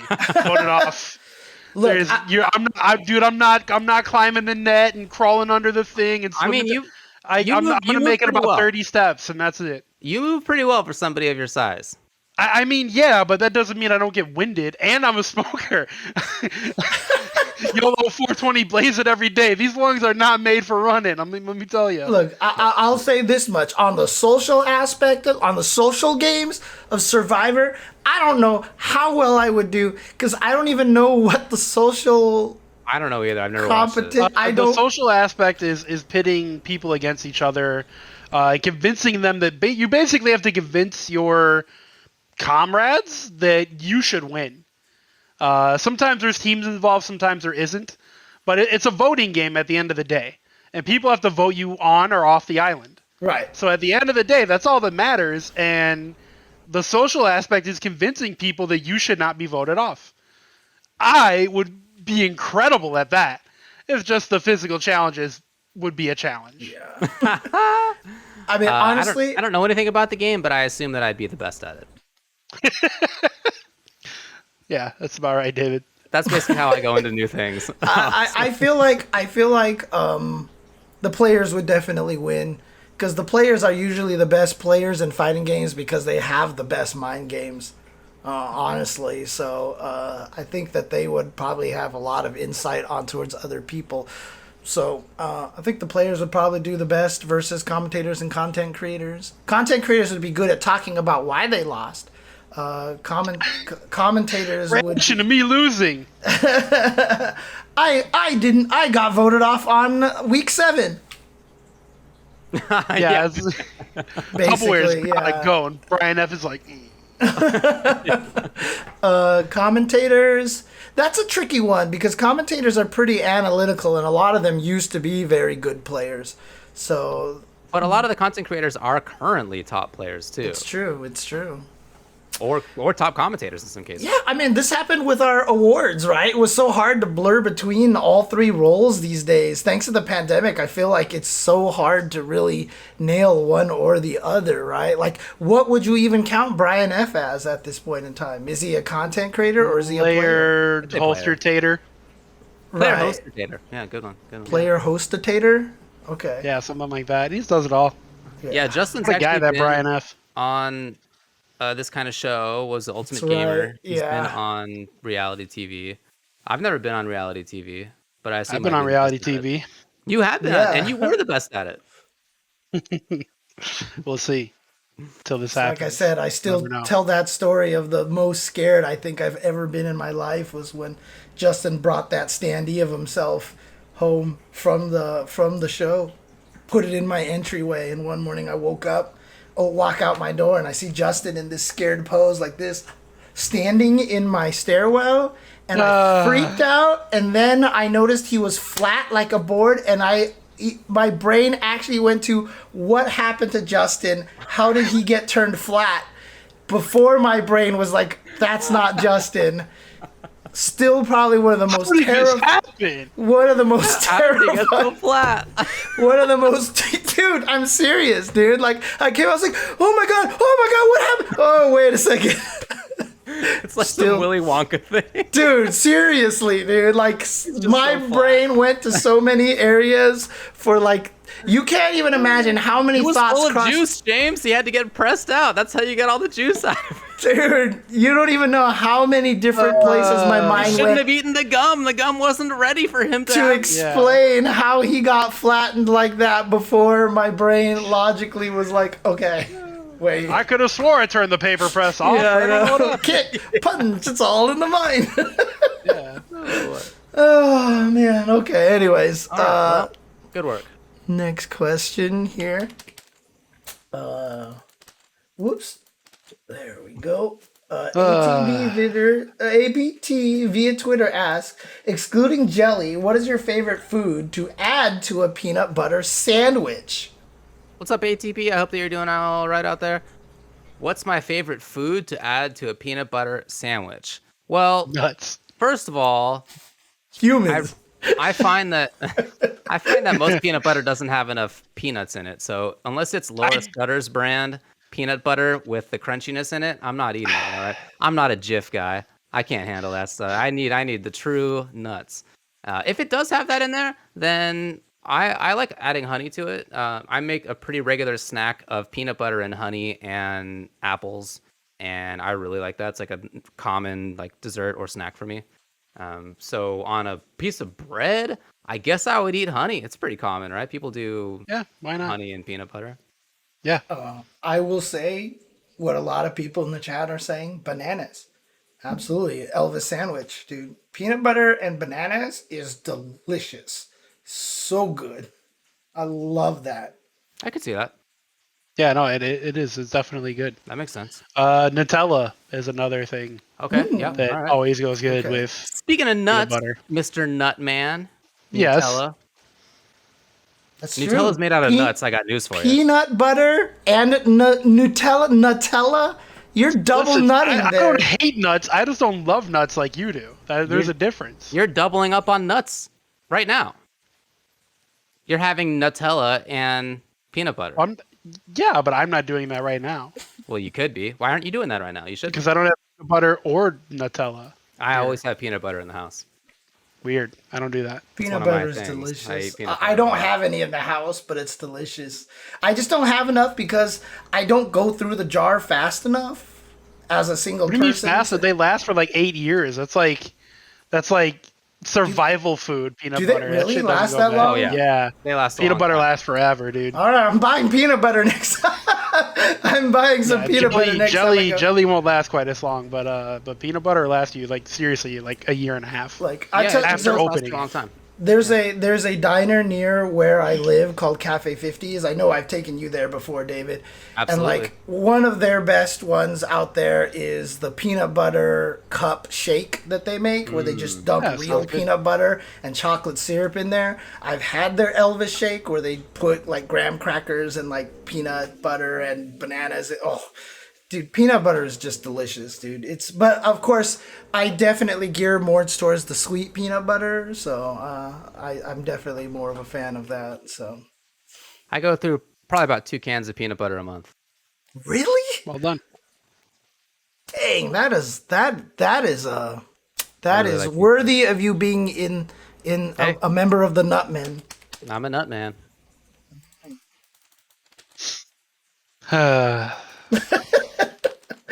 Next question comes from Stephanie Brownback asking via Twitter, an evil sorcerer, so not a wizard this time, an evil sorcerer Different. has turned you into the monster that most resembles your personality. What spooky creature or mythological beast have you become? Very interesting question. I mean, my default answer would probably be a salt shaker, but I don't know if that actually counts as a beast. That's not spooky or mythological or a beast. Correct. Humans. That's what I'm. Yeah, I was gonna say, Oh! it would be. The real terror, the human. It was the humans are the monsters after all. That's like what Yeah. all of sci-fi is about. Yeah. Uh, you guys go first, I Am while I- Legend is Sci-fi. all about. You guys go the first book. then. I'm trying to think about what it is. What creature would I turn into? With our true personality. Dang. Is that what it was? Was that Yeah. that was the What's your, question? what's your true That personality? most resembles your God. personality. Jeez. There's a lot. Of choices there. I would be the donkey from Shrek. That's a mythological creature. I suppose. You just want to bang a Suppose. dragon, dude. That's just all it I comes down. mean, that's a bonus, but Hey, by the way, Tubo, I was born in 1976. That makes me Year of the Dragon. Just letting hey, you know. James, I was born in 1988. That makes me Year of the Dragon, so you know. It's fate. Got him. Wow, it's been fated all this time. Gonna be seeing some Wii Fit without the boxers pretty soon, you know? I'm just saying, I'm just saying, dude. It's a mythological creature, I guess, at this point, so. Yeah. Stephanie approved it. We're good. That's me.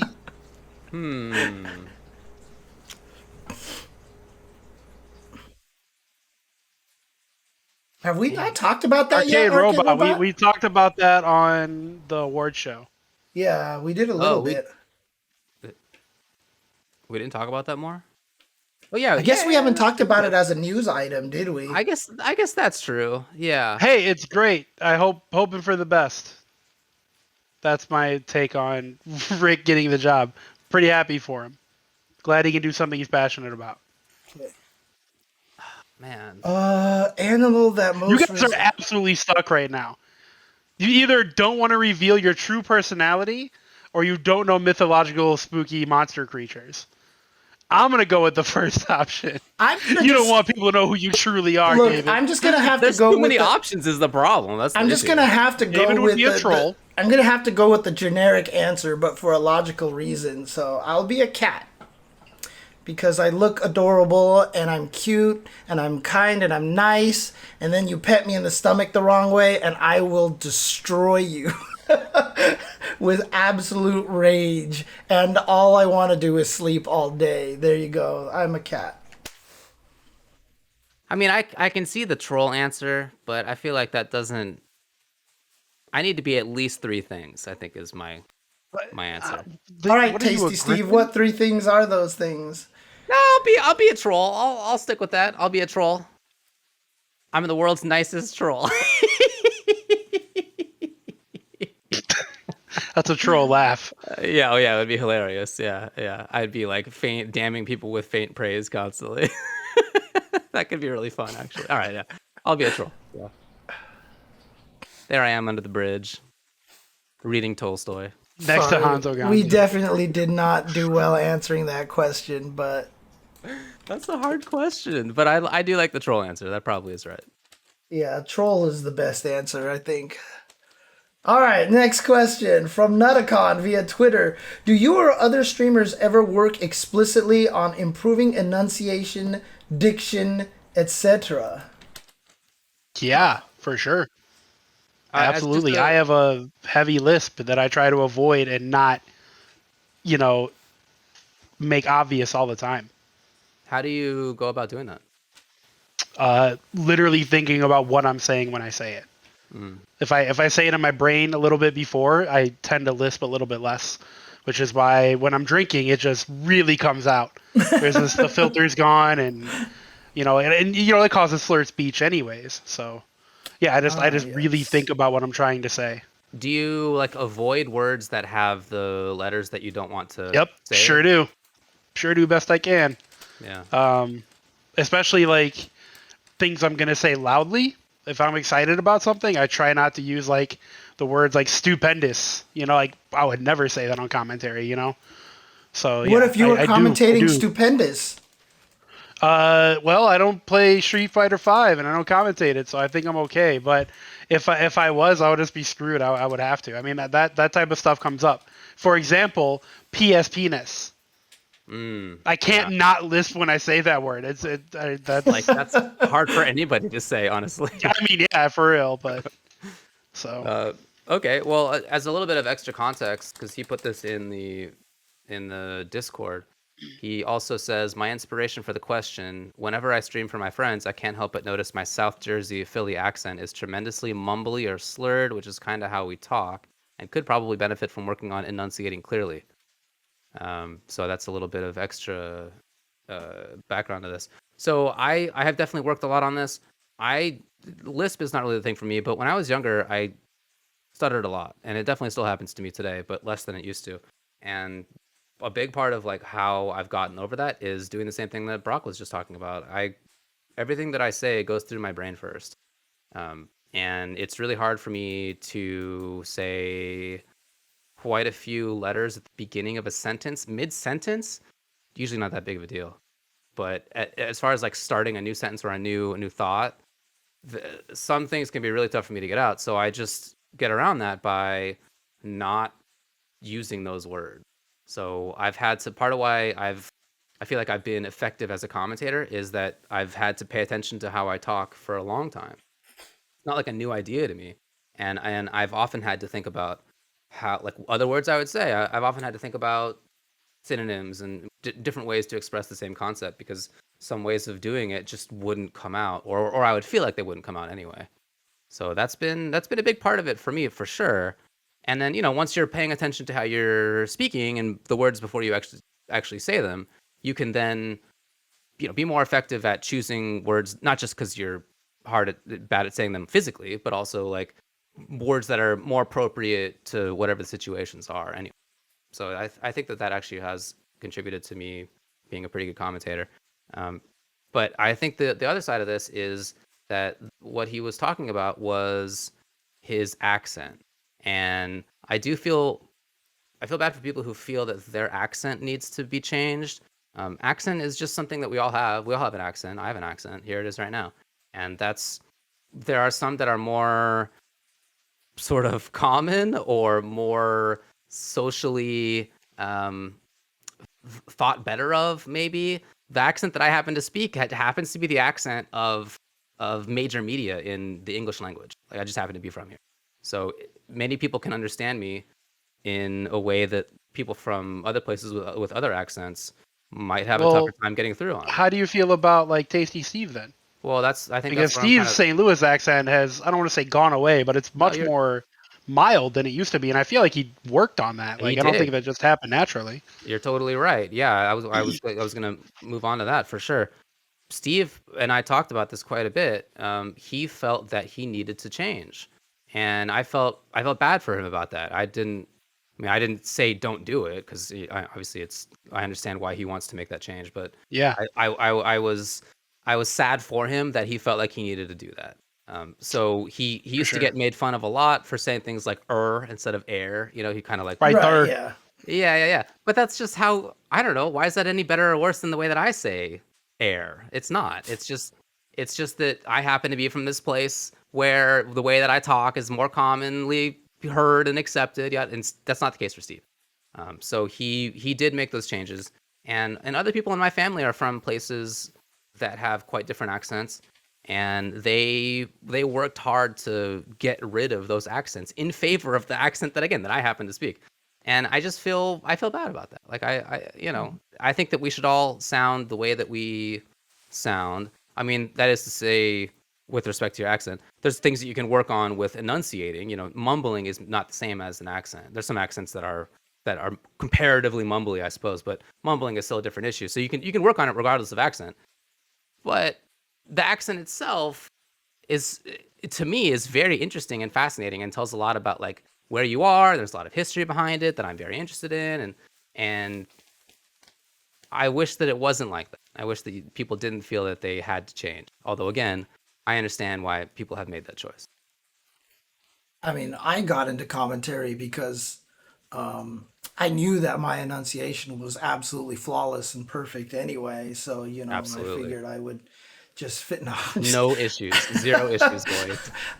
no, yeah, of course you think about things. I mean, I still have one thing that Keats told me that I do too much in commentary, and despite trying to stop, I still haven't. Like, I still do it to this day. It's one of the hardest things that I haven't been able to get out of my commentary lexicon, essentially. Yeah. But there are a lot of other things that I have thought about, not even just in terms of accents or that kind of stuff. Just, again, we talked about it, words that I've excised from my commentary. It's you can do these kind of things. So do we think about this a lot? Absolutely. So but just in terms of enunciation and stuff, one of the things that I love about the fighting game community is that we aren't, I mean, I know it's different now. I know this is a critique more of older school traditional esports. We all sound different, and I feel like I love that about the fighting game community. I know it's gotten better in traditional esports, or not. I don't know. Someone else can tell me. But there was that problem. I know in the Smash community, I've talked to people about this before, that there was this idea that everybody had to sound kind of samey in the Smash community commentary as well. And my favorite thing about FGC commentary is, despite Steve even, changing his accent a little bit, he's still Tasty Steve. He still gets to have, he still speaks in Tasty Steve accent. Let's just put it that way. You know what I mean? He still gets to be Tasty Steve, and we get to have all sorts of different personalities. In fact, so much to the point that there are things that I do that I know some people don't like, but I will continue to do because of, I know it's kind of variety. Because fuck you, that's why I'm James Chen. Because suck my nuts, assholes. Asshole. Yeah, exactly. Yeah. Because, honestly, I feel like having that kind of variety is good.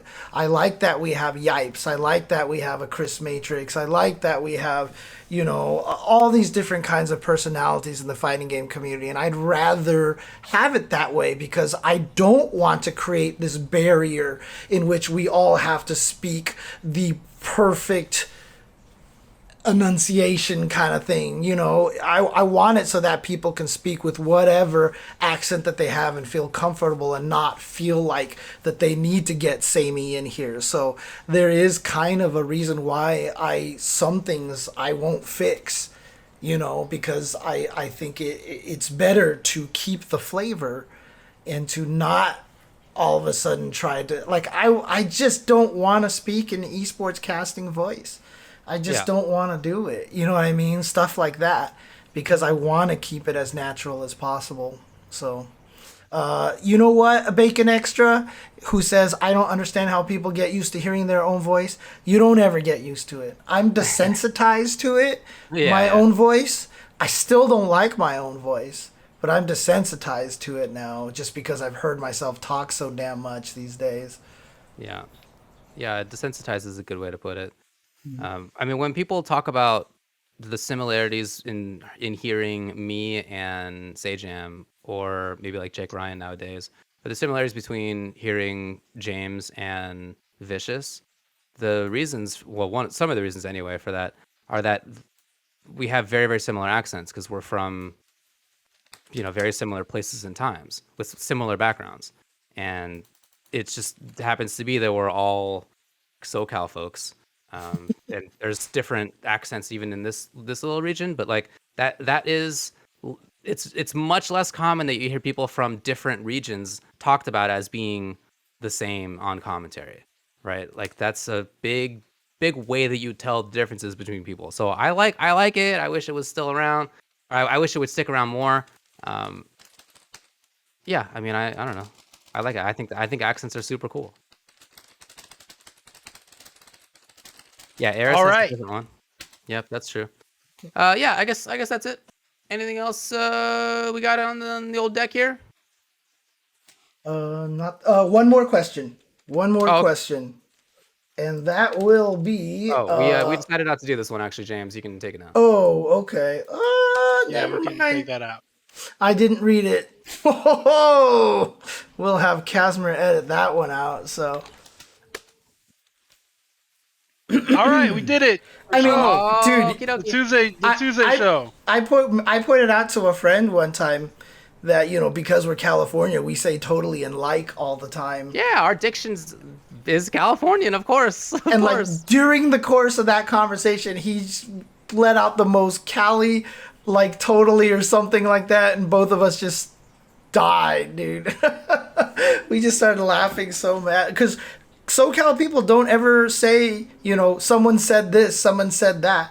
We always say, and then he was like, and then I was like, and then he was like, and Yeah. that's how we go, man. That's how we do Different it. places have different diction. That's how it works. And I think it's pretty cool. Okay. All right. Well, that was cool. Thanks a lot to everybody for hanging out. I had a good time talking with you guys. With the chat or with us? No, with everybody. I just wanted to be positive. We're having a good time. Hey, you guys are my friends. We're hanging out. So we had a good time. What's so funny, huh? Oh man, that was. Well, David, I'll see you in about 2.5 weeks. James, Give me a deadline. James. Give me a deadline.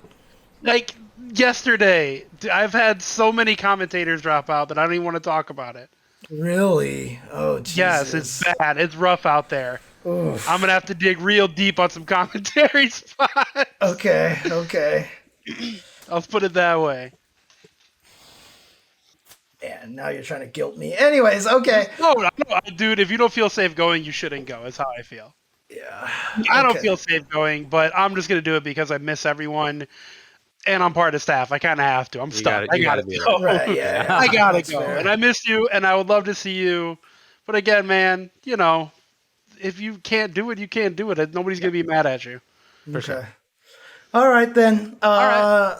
Thank I'm gonna everybody go for make watching. a mix of peanut butter and honey, and I'm gonna put some cinnamon in there, and I'm gonna put some oats in there. I'm Do you gonna mix guys, it all do you have bananas in your house right now, dude? around. We do. Try putting some should try bananas it. on there, dude. Okay. Put All right. some I'll on do there, bananas dude. good. It's Bananas bananas good on and there. peanut butter True. is amazing. It's so- true. I'll do it. I'll do it. All right. It's good in a Okay. shake too. I'm excited. I'm excited. Let's go. Let's go. All right. Let's get, All right. let's get out of here. All right. All right, Thanks, guys, guys. for watching. Peace out. We'll see you next time on the Tuesday show. Take care.